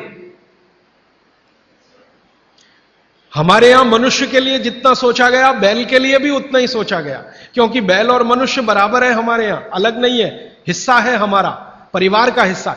तो बैल जब बैलगाड़ी को खींचे, अगर गाड़ी फास्ट है तो बैल को फास्ट दौड़ना पड़ेगा, तो बैल की वायु बढ़ेगी, और वायु बढ़ने से मृत्यु जल्दी होती है। तो बैल ज्यादा दिन तक जीवित रहे, आपका काम करे, इसलिए बैलगाड़ी में स्पीड स्लो रहे, इसलिए बड़ा पहिया बनाया। पहिया जितना बड़ा होगा स्पीड उतनी स्लो होगी, पहिया जितना छोटा होगा स्पीड उतनी ज्यादा होगी। नंबर ऑफ रोटेशंस होंगे ना पर मिनट, जिसको आप RPM, रोटेशंस पर मिनट, जितने ज्यादा होंगे स्पीड उतनी होगी। तो रोटेशन ज्यादा करने के लिए छोटे पहिए ही चाहिए, इसलिए हवाई जहाज में छोटे पहिए हैं। हमको स्पीड ज्यादा करनी ही नहीं है, क्योंकि वात बढ़ाना नहीं है अपने शरीर का, इसलिए हमने बैलगाड़ी का बड़ा पहिया बनाया। अब हमने बैलगाड़ी बनाई तो पिछड़े नहीं है, और उन्होंने हवाई जहाज का पहिया बनाया तो अगड़े नहीं है। उन्होंने अपनी मजबूरी का समाधान करने के लिए बनाया, हमने हमारी मजबूरी का समाधान करने के लिए बनाया। वो जो कहते हैं ना, invention is the mother of necessity. हमारी जरूरत थी कि वात हम कम रखें अपने शरीर में और जानवरों के शरीर में, क्योंकि गर्म देशों में वात वैसे ही बहुत बढ़ता है, तो इसको कम रखने के लिए इसलिए सिलबट्टा है, धीरे धीरे चलता है। और वो जो आपके घर में है मसाला पीसने वाली मशीन, मिक्सी, एकदम फास्ट, ये यूरोप के लिए है, आपके लिए नहीं है। हमारा तो वो धीरे धीरे वाला ही अच्छा है। चक्की धीरे धीरे चलती है, यूरोप से आई हुई चक्की बिजली की जो है ना, एकदम फास्ट चलती है। अब मैं जो एक बात कहना चाहता हूं, जो 4 साल से 5 साल से हम कर रहे हैं। हमारा एक केंद्र है भीलवाड़ा में, वहां हम चक्की चलाते हैं। भीलवाड़ा केंद्र हमारा भारत का सबसे अच्छा केंद्र है आज की तारीख में। आगे और कोई बन जाए चेन्नई में तो शायद भगवान सुन लेगा। भीलवाड़ा केंद्र में आप में से कोई भी राजस्थानी हो तो हमारा केंद्र जरूर देखने जाइए। भीलवाड़ा में नागौरी गार्डन है, वहां पर हमारा केंद्र चलता है, उसका नाम है स्वानंद। हमारे सभी केंद्रों का नाम स्वानंद है, हमारा ब्रांड नेम स्वानंद। तो उस केंद्र में हम चक्की चलाते हैं। चक्की चलाकर गेहूं का आटा बनाते हैं, जवारी का आटा और बाजरी का आटा, सब तरह के आटे। और वो आटा भीलवाड़ा के 100 परिवार, 125 परिवार के लोग नियमित रूप से लेके जाते हैं और खाते हैं। वो 100-125 परिवारों का सारा डाटाबेस हमने बनाया है। अब वो 100-125 परिवारों को 4 साल चक्की का आटा खिला खिला के हम पूछते रहते हैं, भाई क्या हो रहा है? तो कहते हैं एसिडिटी खत्म हो गई। और क्या हो रहा है? कहते हैं जी घुटने का दर्द कम हो गया। और क्या हो रहा है? नींद अच्छी आ रही है। और क्या हो रहा है? पित्त की बीमारियां कम हो गई हैं। और क्या हो रहा है? वो कहते हैं जी ब्लड प्रेशर भी कम हो रहा है। तो ऐसी 28-30 बीमारियों पर हमारी नजर है, और 4 साल में हर बीमारी के बारे में वो कह रहे हैं कम हो रही है, कम हो रही है, कम। मैंने कहा कुछ बढ़ रहा है? तो उन्होंने कहा आनंद बढ़ रहा है, सुख बढ़ रहा है, खुशी बढ़ रही है। क्या? बस वो चक्की का आटा खा रहे हैं और कुछ नहीं। फिर मैंने कहा कि आप माताएं जो लेके जाती हैं आटा, मैं पूछा आप बताओ जी आपका ऑब्जर्वेशन क्या है? तो उन्होंने कहा ये जो चक्की का आटा, इसकी रोटी इतनी नरम होती है, और वो जो बाजार का आटा लाते हैं उसकी रोटी थोड़ी ही देर में कड़क होती है। और वो कहते हैं कि हमारे घर के लोग जब से ये चक्की का आटा आया 2 रोटी ज्यादा भी खाते हैं तो शिकायत नहीं करते, और ये बाजार के आटे की 1 रोटी भी ज्यादा खाई तो पेट में गैस बनना शुरू हो जाती है। माताएं ये कहती हैं। माताएं कहती हैं बच्चे भी उनकी रोटी पसंद से खाते हैं, घर के लोग भी अच्छे से खाते हैं। अब वो ये कहते हैं जी एक केंद्र से 2 कर दो, क्योंकि उसकी पूर्ति नहीं हो पा रही। एक केंद्र 100 घरों का ही आटा बना पाता है रोज, क्योंकि 15-20 महिलाएं वहां चक्की चलाती हैं। हम दूसरा बनाने की सोच रहे हैं, तीसरा बनाने की सोच रहे हैं। फिर एक दिन मैंने सोचा कि ये रास्ता तो गड़बड़ है, अगर हम ऐसे केंद्र बनाते जाएं तो ये रास्ता तो गड़बड़ है। अच्छा ये है कि हर घेर में ही ये केंद्र हो जाए। इसमें तो अंत में हम कहां फंस जाएंगे, जगह जगह केंद्र बना के हम तो फंसने ही वाले हैं कि भाई अब हाथ का आटा बना के दे दो। तो ये तो हम बिजनेस में नहीं जाना चाहते। हमारा उद्देश्य ये है कि हर घर में आटा बनाने की चक्की आ जाए। तो अब हमने वहां चक्की रखवाना शुरू किया, आप ले जाओ जी अपने घर में ये चक्की से आटा बना लो, आप भी स्वस्थ रहेंगे, घर भी स्वस्थ रहे। तो वही मेरी आपको विनंती है कि घर में चक्की वापस लाइए और सिलबट्टा भी वापस लाइए। मसाला पीसना है तो उस पर पीसिए, आपको चटनी बनानी है तो उस पर बनाइए, चटनी का स्वाद भी अच्छा होगा और उसके जो सूक्ष्म पोषक तत्व हैं वो भी अच्छे रहें। और एक छोटी सी आखिरी बात, आज के लिए समय हो गया, आखिरी बात यह है, मैं आपको विनम्रता पूर्वक जो कहना आया वो ये कि आपके रसोई में पिछले 20-25 वर्षों में जो बदलाव आया रसोई में, 20-25 वर्षों में हमारे बीमारियों का सबसे बड़ा कारण वो बदलाव है। रसोई बीमारियों का कारण नहीं है। रसोई तो भागवत जी कहते हैं दुनिया का सबसे पवित्र स्थान, सबसे पवित्र स्थान। लेकिन उसमें बदलाव आ गया। बदलाव क्या आया? पहले चक्की होती थी, सिलबट्टा होता था, अब मिक्सी आ गई, या तो हमने कोई मशीन ले ली, और अब तो मशीनें रोटी बनाने की भी आ गई, रोटी बनाने की भी मशीन हमने ली। तो रसोई घर में जितनी हमने बदलाव लाया टेक्नोलॉजिकल, ये सब बदलाव ने हमको बीमार बनाया, माताओं को तो ज्यादा बीमार बनाया। मैंने पिछले 20 साल की जितनी रिसर्चेज है रसोई घर से जुड़ी हुई, इन सबको ध्यान से देखा तो पता चला कि हमने विकास के नाम पर अपने ही घर को बीमार बनाने की क्रिया शुरू की है। और रसोई घर में जितनी चीजें हैं उन्होंने महिलाओं का शरीर श्रम घटाया। जैसे वॉशिंग मशीन आ गई, इसने आपका शरीर श्रम घटा दिया। चक्की आ गई, उसने माने बिजली की चक्की आई, उसने आपका शरीर श्रम घटाया। सिलबट्टे का शरीर श्रम आपका घटा मिक्सी के आने से। हर जो चीज आई है, ओवन आया आपके यहां, माइक्रोवेव ओवन आया, फिर ये फ्रिज आया, इसने आपका शरीर श्रम घटाया। और शरीर श्रम घटाने के लिए नहीं है। भागवत जी कहते हैं कि शरीर श्रम घटाने की एक ही उम्र है, 60 के बाद। जब आप 60 के हो गए तब आप शरीर श्रम कम करते जाइए। 60 साल तक तो शरीर श्रम कम करने की जरूरत नहीं, 18 से लेकर 60 साल तक शरीर श्रम चाहिए ही, शरीर श्रम चाहिए। तो थोड़ा थोड़ा श्रम आप करते रहें। अब तो हमने पोछा लगाने वाला भी मशीन ले आया, झाड़ू लगाने वाला भी मशीन ले आया, रोटी बनाने वाला भी मशीन आ गया, चटनी बनाने वाला भी मशीन आ गया, रोटी को रखने वाला भी मशीन आ गया। अब सब कुछ मशीन आ गया तो आप भी मशीन ही हो जाएंगे। और आप हो गए हैं। पता है मशीन हम कैसे हो गए? जिंदगी का रस चला गया, आनंद चला गया। पहले घरों में काम करते समय जो रस था, आनंद था, वो सब चला गया। कैसे चला गया? मैंने बचपन का मुझे याद है, माताएं बहनें काम करते करते बहुत सारे गीत गाती थी, गीत गाती थी। अब वो काम ही बंद हो गया तो गीत भी बंद हो गए। अब किसी भी मां को पूछो कि 20 साल पहले बच्चे के पैदा होने पे क्या क्या गीत गाए जाते थे, याद ही नहीं है। तो अब क्या करते हैं, जो सिनेमा के गीत हैं उनका सीडी लगा के चला देते हैं। घर में बच्चा पैदा हुआ तो चोली के पीछे क्या, तो चीज बड़ी है मस्त मस्त, आती क्या खंडाला तो जाती क्या खंडाला, ये घर में बजाए जा रहे हैं। कब? जब बच्चा पैदा हुआ। क्योंकि मां को बच्चा पैदा होने के समय के गीत ही याद नहीं है, क्योंकि वो गीत गाने के लिए जो समय मिलता था काम करते करते, वो समय चला गया तो गीत चले गए। शादी के समय क्या क्या गीत गाए जाते थे याद नहीं है। अब तो वो डीजे ले आते हैं और वीजे पता नहीं क्या क्या उसको बोलते हैं, बड़ा साउंड बॉक्स, और लगा दिया और ऐसा शोर कान फोड़ने वाला जिसकी न सुर न लय न ताल। तो हमारे यहां काम में आनंद था।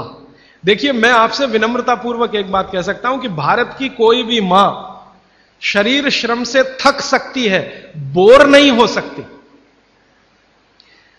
यह शब्द बोरियत भारतीय शब्द नहीं है, यह अंग्रेजों का शब्द है। हिंदी में वैसे का वैसे ही हमने ले लिया, बोर होना। जी हम क्या कर रहे हैं, बोर हो रहे हैं। आजकल के बच्चों को मैं बहुत सुनता हूं, जी क्या कर रहे हैं, बोर हो रहे हैं, जी बोर हो रहे हैं। अब बोर हो रहे हैं तो करें क्या, तो ले दे के वो एक टीवी है चालू कर दिया, उसमें पोगो देखो, पोगो।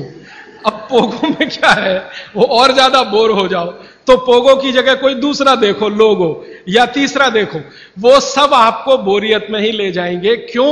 क्योंकि इसमें इंटरेक्शन कुछ नहीं है, सब कुछ वन साइडेड है। और गीत गाने में इंटरेक्टिव है, ये एक साइड नहीं है, ये मल्टी साइडेड है। तो हमारी माताएं गीत गाती थी, हर समय के लिए गीत बने हैं। पापड़ बना रही हैं, बड़ी बना रही हैं, उस समय के गीत अलग हैं। मसाला पीस रही हैं, उस समय के गीत अलग हैं। शादी के लिए मसाला पीस रहा है, उस समय के गीत अलग हैं। शादी के लिए पापड़ और बड़ी बन रही हैं, उस समय के गीत अलग हैं। ये गीत इकट्ठे आजकल मैं कर रहा हूं, हजारों की संख्या है गीतों की, लेकिन इनको लिपिबद्ध हम नहीं कर पाए, किताबें नहीं छपी, इनकी नोटबुक्स नहीं बनी, तो धीरे धीरे खत्म हो रहे हैं या तिरोहित हो रहे हैं। इन गीतों में जो सुर है, जो लय है, जो ताल है, वो हर मां के लिए आसान है। हर मां उस सुर और लय और ताल में गा सकती है। आवाज का पिच ऊपर नीचे हो सकता है, लेकिन सुर लय ताल वो सबको एक जैसा है, मालूम है, उत्तर से दक्षिण, पूरब से पश्चिम। धान की पौधे लगा रहे हैं तो अलग गीत है, धान काट रहे हैं तो अलग गीत है, धान को घर ले जा रहे हैं तो अलग गीत है। हमारे यहां हर काम के साथ गीत और संगीत है, क्योंकि बोरियत ना आए। और आज जो आधुनिकता में से निकला है, मॉडर्निज्म में से निकला है, इसने सब कुछ खत्म कर दिया, तो बोरियत ही आएगी। समय आपका ले लिया तो बोरियत आएगी। तो भागवत जी कहते हैं कि आपका जीवन, ये अब उनका 5वां सूत्र है, आपका जीवन जहां आप रहते हैं, जहां आप रहते हैं, माने आप मद्रास में रहते हैं तो यहां की जो आबो हवा है, जो यहां की तासीर है, उसके हिसाब से चलना चाहिए। राजस्थान में रहते हैं तो वहां की आबो हवा तासीर से चलना चाहिए। तो हर आबो हवा और तासीर में खास तरह के गीत, खास तरह का संगीत, खास तरह का श्रम, ये हजारों साल पहले बना और विकसित हुआ है। ये वापस आएगा, मुझे इसके बारे में थोड़ी शंका होती है, लेकिन हम प्रयास करेंगे तो जरूर वापस आ सकता है। इतना मुझे भागवत जी के 5 सूत्र अब तक मैंने आपसे कहना है। अब इन 5 सूत्रों पर कोई भी सवाल हो तो आप पूछ सकते हैं। मैं आपको भागवत जी के 50 सूत्र बताऊंगा अगले 28 तक, अभी तक 5 बताए। कोई सवाल पूछना चाहें तो जी पूछिए, हाथ उठाइए। और मेरी विनती है भैया, कोई उठ के ना जाए प्लीज, थोड़ी देर रुकिए। ये सवाल हो सकता है आपके भी काम के हों, जरूरी नहीं है कि जिन्होंने पूछा उन्हीं के काम के, हो सकता है आपके भी काम के हो। थोड़ी देर सब रुकिए प्लीज। हाँ, आप मेहरबानी करके इन 5 सूत्रों को क्रम से एक बार फिर से बता दें। हाँ, अगर कागज पेन है तो लिख लीजिए, कॉपी है तो लिख लीजिए, डायरी है तो लिख लीजिए। और मैंने आपसे कल भी कहा था, आज फिर कह रहा हूं कि नहीं लिख पाए तो भी चिंता मत करिए, ये सब सूत्रों की पुस्तकें भरपूर मात्रा में आ गई हैं। एक भाई कौन लेके आए, उनका मैं धन्यवाद देना चाहता हूं, ट्रांसपोर्ट में जाके अंजनी कुमार जी हैं, हाँ बहुत धन्यवाद आपका। ये अंजनी भाई, हमने कई पुस्तकें ट्रांसपोर्ट से भेजी थी, वो आ गई हैं, यहां पीछे हैं भरपूर मात्रा में। ये सब सूत्र उनमें विस्तार से है, मैं तो शॉर्ट में बता रहा हूं, आप वो भी ले जा सकते हैं। बाहर आज स्टॉल पर भरपूर पुस्तकें। हाँ, 5 सूत्र फिर से बताता हूं। सबसे पहला सूत्र जो मैंने कल कहा था कि भोजन को बनाते और पकाते समय सूर्य का प्रकाश और पवन का स्पर्श ना मिले तो वो भोजन नहीं करना। अब सूर्य के प्रकाश और पवन के स्पर्श का लंबा विश्लेषण मैंने कर दिया था कि आप प्रेशर कुकर का खाना नहीं खाना, माइक्रोवेव का खाना नहीं खाना, रेफ्रिजरेटर का खाना नहीं खाना। ये दूसरा जो सूत्र था भागवत जी का कि खाना पकने के 48 मिनट के अंदर खाना पकने के 48 मिनट के अंदर खा लेना, बचना नहीं चाहिए। दूसरा सूत्र वो मैंने विस्तार से समझा। तीसरा सूत्र था कि खाना बनाने का जो सामान है, जैसे गेहूं का आटा, चने का आटा, दाल का आटा, या तो बाजरी, मक्की वगैरह वगैरह, तो गेहूं 15 दिन, क्या माने गेहूं का आटा 15 दिन पुराना तक खा सकते हैं। और ये जो मोटे अनाज कहे जाते हैं, ज्वारी है, बाजरी है, मक्की है, ये 7 दिन पुराने से ज्यादा ना हो। मतलब यह है कि घर में 15 दिन से पुराना आटा नहीं रखना, सीधा सा सूत्र है। हर 15 दिन पे नया आटा आता रहना चाहिए। उतना ही आटा पिसवाइए ना जितना जरूरत है। आप चक्की लाते हैं तो बहुत अच्छा, नहीं लाते तो भी चक्की पर जो आटा पिसवा कर ला रहे हैं वो 15 दिन से ज्यादा पुराना ना, ऐसा आप अपने घर में नियम बनाएं। तो ये तीसरा सूत्र है। चौथा सूत्र है भागवत जी का, जो मैंने आपको समझाया कि आप अपने शरीर श्रम को 60 साल की उम्र तक कम मत करिए। मतलब यह है, उन्होंने एक उम्र बनाई है, बच्चा जब पैदा हुआ और 18 साल तक उनका एक कैटेगरी है, 18 साल से लेकर 60 साल उनकी दूसरी कैटेगरी है, और 60 साल के बाद 100-125 साल उनकी तीसरी कैटेगरी है। तो भागवत जी का सूत्र यह है कि 60 के आगे की जो कैटेगरी वाले लोग हैं, 60 से 100-125, इनके जीवन का श्रम कम होते जाना चाहिए, उम्र के साथ कम होते ही जाना चाहिए। ये ज्यादा श्रम ना करें तभी अच्छा है, इनको आराम ही करना है। तो 60 से आगे की उम्र वाले श्रम को कम करते जाएं उम्र के हिसाब। 18 से 60 के बीच के जो लोग हैं ये अपने श्रम को थोड़ा थोड़ा बढ़ाएं। 18 से 19 में थोड़ा ज्यादा, 19 से 20 में थोड़ा ज्यादा, 20 से 21 में थोड़े ज्यादा, ये है 18। और 18 से और 1 साल वाले, माने जिनका जन्म हुआ है, और 18 साल वाले, इनके लिए उन्होंने कहा है कि इनकी उम्र जो है ज्यादा श्रम करने की वहां है जो इनको खेलने के रूप में है। आप वो माने कि श्रम है, जैसे बच्चा खेल रहा है, ये उसका श्रम है, तो आप उनको ज्यादा खेलने दीजिए। मतलब यह है कि 18 साल से कम उम्र के बच्चों को खेल कूद ज्यादा करने दीजिए, वो उनका श्रम है। 18 से 60 की उम्र में ऐसा श्रम जिससे उत्पादन भी होता हो। चक्की चलाई तो आटा बन गया, सिलबट्टा चलाया तो चटनी बन गई, माने उत्पादन कुछ ना कुछ हो। तो उत्पादक श्रम 18 से 60 के बीच में कम मत करिए, 60 के बाद इसको कम करते जाइए, और 18 से 1 साल के बीच के बच्चों को उत्पादक श्रम मत कराइए। यह है। और आखिरी सूत्र, माने आज के हिसाब से आखिरी सूत्र, कि आप अपने जीवन में तासीर का ध्यान रखिए, आबो हवा का ध्यान रखिए, वातावरण का ध्यान रखिए जहां आप रह रहे हैं। माने भौगोलिक परिस्थिति, एक शब्द में मैं अगर कहूं तो ज्योग्राफिकल कंडीशंस। तो आपकी जो आबो हवा है इसका ध्यान रखिए। इसका ध्यान कैसे रखना, मैंने आपसे उदाहरण के रूप में कहा था कि भारत गर्म देश है और कनाडा ठंडा देश है। गर्म देश के लोगों में हमेशा वात की प्रबलता रहती है, शरीर का दोष है, अब उसको क्या करेंगे, वात की प्रबलता रहे ही, पित्त और कफ आपका हमेशा कम रहेगा। इसलिए भारत के लोगों को वात के रोग सबसे ज्यादा है। भागवत जी कहते हैं कि भारत के लोगों को लगभग 70 से 75% रोग वात के हैं, 12 से 13% रोग पित्त के हैं, और 10% रोग कफ के हैं।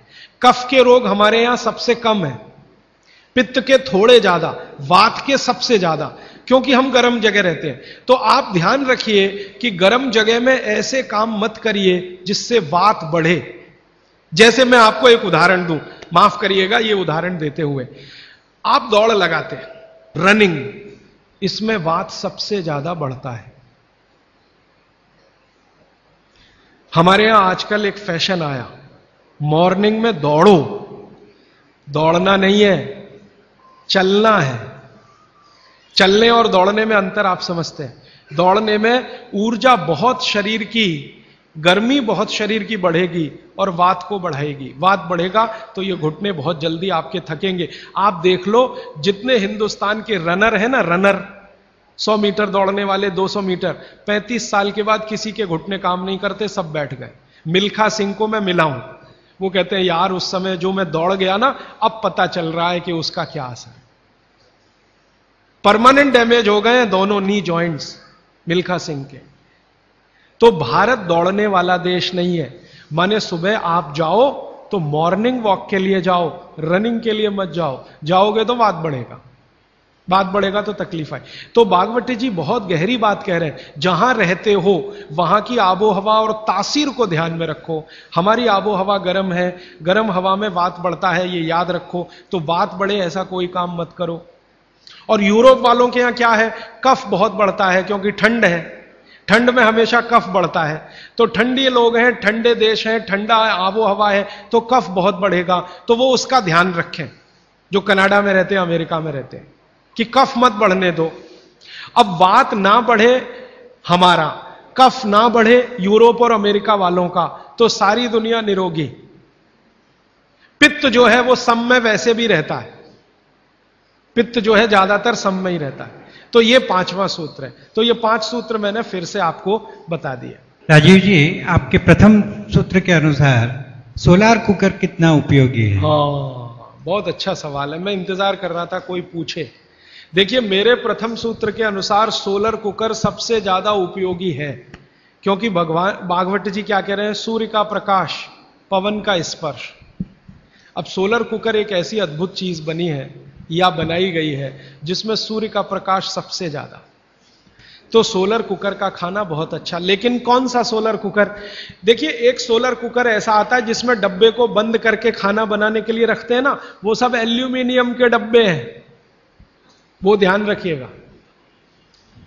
आपने देखा ना सोलर कुकर में वो डब्बे बंद करके हम रख, वो सब एल्यूमिनियम। और कल मैं कह चुका हूं इस बात को कि एल्यूमिनियम दुनिया का सबसे खराब मेटल है जिसमें खाना नहीं रख सकते। तो solar cooker as a technology अच्छी है, लेकिन उसके वेसल्स चेंज करें तो। एल्यूमिनियम के वेसल जब तक है तब तक ये सोलर कुकर का खाना जहर है, लेकिन सिद्धांत रूप में सोलर कुकर भारत के हिसाब से सबसे अच्छी टेक्नोलॉजी है। तो आप बोलेंगे फिर कोई वेसल बदल के उसमें रखिए, पीतल के रखिए, कांसे के रखिए। तो वो ये कहते हैं सोलर कुकर बनाने वाले के टाइम ज्यादा लगता है। मैं उनसे कहता हूं टाइम का बचाने का चक्कर छोड़ दीजिए, क्योंकि यहां टाइम बचाएंगे तो दूसरी जगह जाएगा, हॉस्पिटल में। तो जैसे ही सोलर कुकर में वेसल आ जाए पीतल के, कांसे के, आप उनका जरूर इस्तेमाल करिए। वो विज्ञान के हिसाब से, भागवत के हिसाब से सबसे उत्तम है। जब तक एल्यूमिनियम है तब तक मत करिए। मेरी एक विनती है, आप मुझे सर मत कहिए, या तो भाई कहिए, राजीव भाई कहिए, कुछ भी कहिए, सर मत कहिए। सारे नए इनोवेशंस पे आपने हाँ, बोला। हाँ। तो आपने रेफ्रिजरेटर के बारे में बोला, माइक्रो ओवन के बारे में बोला, पर आपने एयर कंडीशनर के बारे में नहीं बोला, because even that gives CFC, उसमें भी CFC छोड़ते हैं। वो मैं अभी पूरा नहीं हुआ, कल और परसों। और परफ्यूम्स बोलूंगा So, कल can we परसों, use अभी that? 28 तक ये विषय आएगा।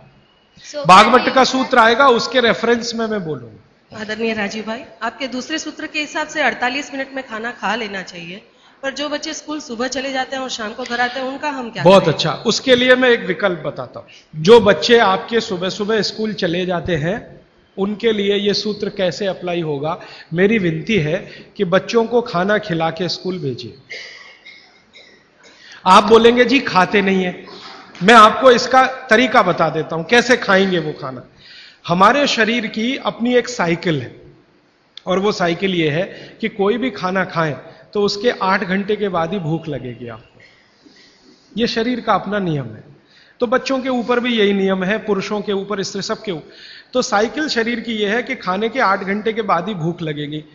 तो एक रात पहले का खाना उनको उस समय खिला दीजिए कि सुबह तक 8 घंटे पूरे हो जाए। माने अगले दिन शाम को ही खाना खिला दीजिए, रात को मत खिलाइए। शाम को 6 बजे तक अगर आपने खाना खिला दिया, 6 बजे तक, तो 8-9 बजे तक सोने की नींद उनको आई जाएगी, क्योंकि 1.5 घंटे के बाद जैसे ही खाना पच के रस में बदलता है, बॉडी का ब्लड प्रेशर अपने आप बढ़ना शुरू कर देता है, और ब्लड प्रेशर बढ़े तो नींद आनी ही है, रुक नहीं पाएंगे आप। तो शाम का खाना 6 बजे उनको खिला दीजिए, 8 बजे तक नींद आ जाएगी, और 6 बजे से 8 घंटा गिनेंगे तो सवेरे 4-5 बजे तक वो पूरा हो जाएगा। तो 4-5 बजे के आसपास जब वो सोकर उठेंगे तो इतनी तेज भूख लगी होगी कि आप रोटी दाल चावल खिला दो, वो खा के चले जाएंगे। आपको थोड़ा बदल ये करना है कि रात को हम बच्चों को 10 बजे खाना खिला रहे हैं या 11 बजे खिला रहे हैं, उसके 2 घंटे के बाद रस बन रहा है तो 1 बज जाएगा। 3-4 बजे तक आधा खाना पचा, आधा नहीं पचा, सवेरे उठने पर भूख लगेगी कैसे? तो आप शाम का खाना जल्दी खाने लगिए, माने सब लोग जैनी हो जाइए। हां, परोक्ष रूप से मैं ये कहता हूं कि जैन धर्म आप पालन करें, वो महत्व का है, धारण करें वो महत्व का है, उतना नहीं है। आप आचार्य श्री को वंदन करें, बहुत अच्छा, नहीं करें तो शाम का खाना तो 6 बजे खा लें, तो आप आचार्य श्री के वंदन से भी बड़ा काम करेंगे। वो आचार्य श्री भी यही कहते हैं, शाम का खाना जल्दी खाओ। तो आप थोड़े जैनी हो जाइए। आपका भी खाना नहीं है, बहुत अच्छा है, लेकिन रात का बंद कर दीजिए। बच्चों को रात का खाना बिल्कुल बंद कर दीजिए। मैं आपको विनम्रता पूर्वक कह रहा हूं, इसको मैं कल या परसों बहुत विस्तार से समझाऊंगा, पूछ लिया आज आपने इसलिए कह रहा हूं, रात का खाना बिल्कुल बंद कर दीजिए। क्योंकि बागभट्टी जी का ये जो पहला नियम है ना, ये अभी मैंने आधा ही बताया। सूर्य का प्रकाश और पवन का स्पर्श हर समय वो कहते हैं खाते समय पीते समय रहना ही चाहिए। अब 6 बजे के बाद तो सूर्य प्रकाश रह नहीं सकता। और आप जानते हैं सूर्य प्रकाश का सबसे बड़ा परिणाम है विटामिन डी का निर्माण। सूर्य प्रकाश में ही विटामिन डी बनता है। तो जब तक ये सूर्य प्रकाश है तब तक खाना खाएं तो विटामिन डी मिले। और बच्चों को विटामिन डी सबसे ज्यादा चाहिए, इसलिए बच्चों को तो रात का खाना बिल्कुल बंद करिए। शाम 6 बजे खिला दीजिए। सुबह 7 बजे जब स्कूल जाएंगे, खूब भूख लगी होगी, उस समय 7 बजे पराठा बना के भी खिलाइए, आलू का भी पराठा खिलाइए, गोभी का भी खिलाइए, कोई फर्क नहीं पड़ता। सुबह के भोजन पे आगे बात करूंगा। सुबह का भोजन जितना हैवी हो उतना अच्छा। गोभी का पराठा, आलू का पराठा, जितना पराठा, पूड़ी, जो पकवान सब सुबह, सब सुबह। दोपहर का खाना थोड़ा कम और रात का बिल्कुल कम, शाम का बिल्कुल कम। तो बच्चों को भरपेट खाना खिला के स्कूल भेजिए। लंच बॉक्स की जरूरत नहीं है। जब वो घर आए तो दूसरा भोजन कराइए और शाम को 6 बजे तक तीसरा भोजन। तो मैंने कुछ बच्चों पे प्रयोग किया, शाम का भोजन बंद किया, सुबह उठते ही भूख लगती है उनको। ये तो प्रकृति का नियम है, लगे।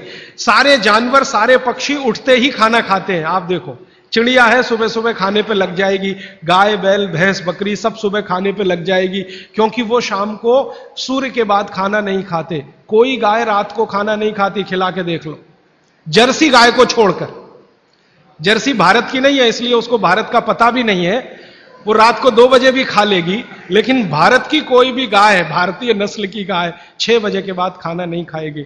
तो भारत की तासीर ऐसी है, इस तासीर को ध्यान में रखकर रात का खाना जल्दी करिए, सुबह भरपूर भूख लगेगी। और निवेदन इतना ही है कि खाली पेट बच्चों को कभी स्कूल मत भेजिए। खाली पेट तो कभी मत भेजिए। आपने कह दिया जी दूध पी के गया, दूध पी के गया माने एक तरह से खाली पेट, सॉलिड कुछ नहीं है। सॉलिड सुबह सुबह शरीर में जाना बहुत ही आवश्यक है, अगर भविष्य में आप उसको एसिडिटी, अल्सर, पेप्टिक अल्सर से बचाना चाहते हैं तो। हाँ प्लीज। हमारे चिंतकों ने कहा है, हमारे बुजुर्गों ने कहा, हमारे इतिहासकारों ने कहा है कि परिवर्तन ही जीवन है। तो क्या सारे परिवर्तन बेमानी है? अगर ऐसा है, अगर परिवर्तन बेमानी नहीं है तो ऐसे कौन से परिवर्तन है जिसे हम अपनाएं और ऐसे कौन से परिवर्तन है जिसे हम ठुकराएं? बहुत अच्छा सवाल है। देखिए, दुनिया में हर समय परिवर्तन होते हैं, यह प्रकृति का नियम है और यही जीवन है, यह बिल्कुल सही बात है।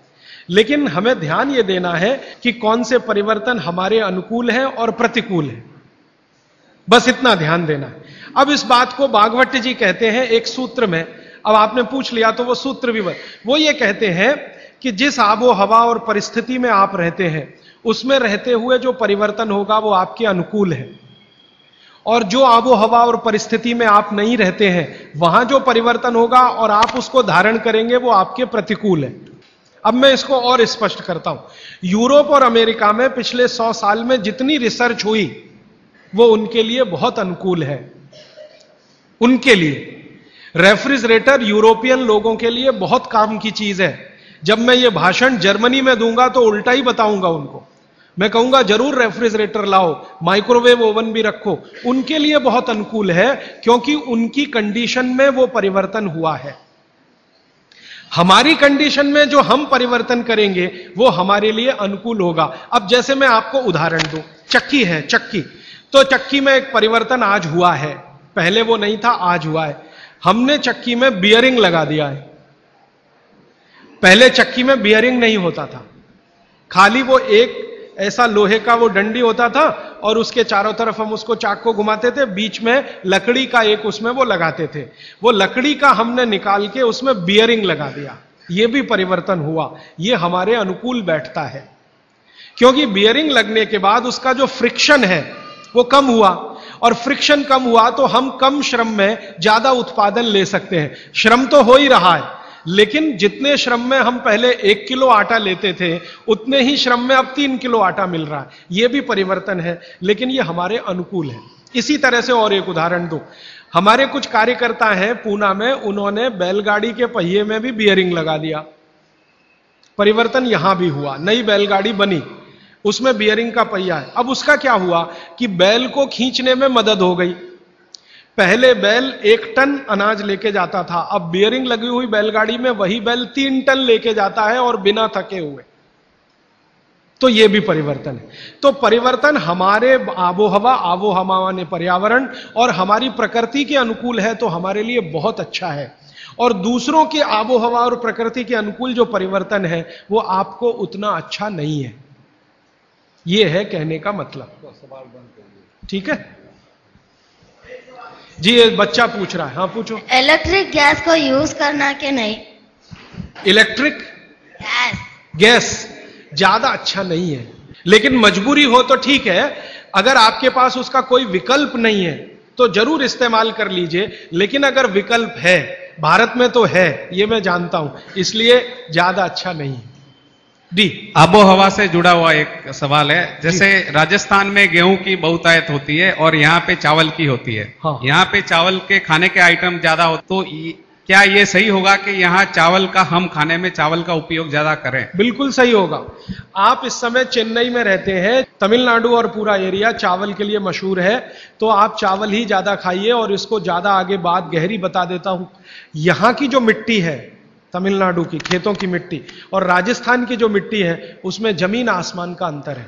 यहां की मिट्टी आप अगर देखोगे तो वो ऐसी है जो पानी को ज्यादा देर पकड़ के रखेगी, और राजस्थान की मिट्टी रेतीली है जिसमें पानी टिकेगा नहीं। ये भगवान ने अच्छे से बनाया है। राजस्थान के लोग जहां रहते हैं, जिस तापमान में रहते हैं, जिस आबो हवा में रहते हैं, उनको शरीर में कुछ ऐसे केमिकल ज्यादा चाहिए, तो वो उस मिट्टी में ही है जो रेतीली है। आप जहां रहते हैं, यहां की आबो हवा, तापमान राजस्थान से भिन्न है, ह्यूमिडिटी ज्यादा है, तो आपको वो केमिकल नहीं चाहिए, तो भगवान ने ऐसी मिट्टी बनाई। तो यहां की मिट्टी से जो चावल पैदा हो रहा है वो आप ज्यादा ही खाइए। गेहूं राजस्थान से लाकर खाने की कोशिश मत करिए। माने आप अगर ये कोशिश करेंगे तो तकलीफ आपको आने वाली है। इसलिए आबो हवा का ध्यान रखिए।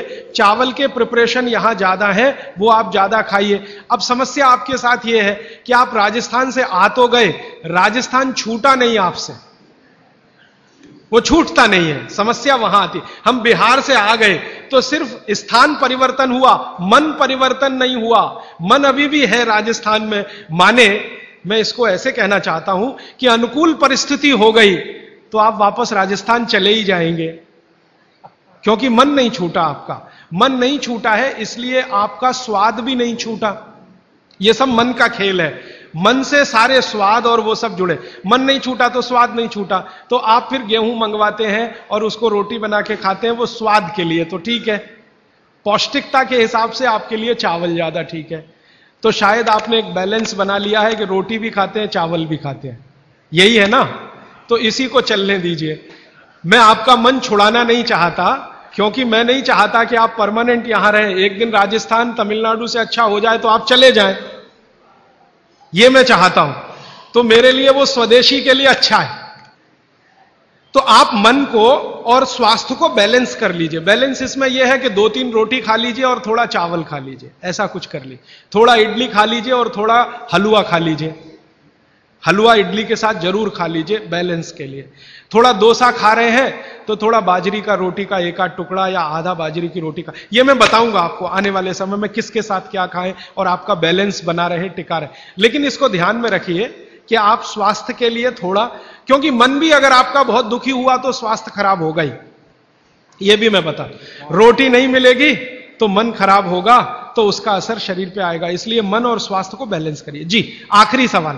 हाँ राजीव भैया, ये जो आपने बोला कि एल्यूमिनियम खाने के हिसाब से बहुत गंदी चीज है, तो आज जो भी खाना पैक हो रहा है वो एल्यूमिनियम फाइल या वो जो भी चीज है वो उसमें अंदर यूज आ रहा है। मतलब जो साइंटिफिक के हिसाब से या जो भी अभी जो पैकिंग वगैरह हो रहा है उसमें एल्यूमिनियम पे ज्यादा जोर देता है कि भाई एल्यूमिनियम में पैक है, आपका फ्रेशनेस रहेगा।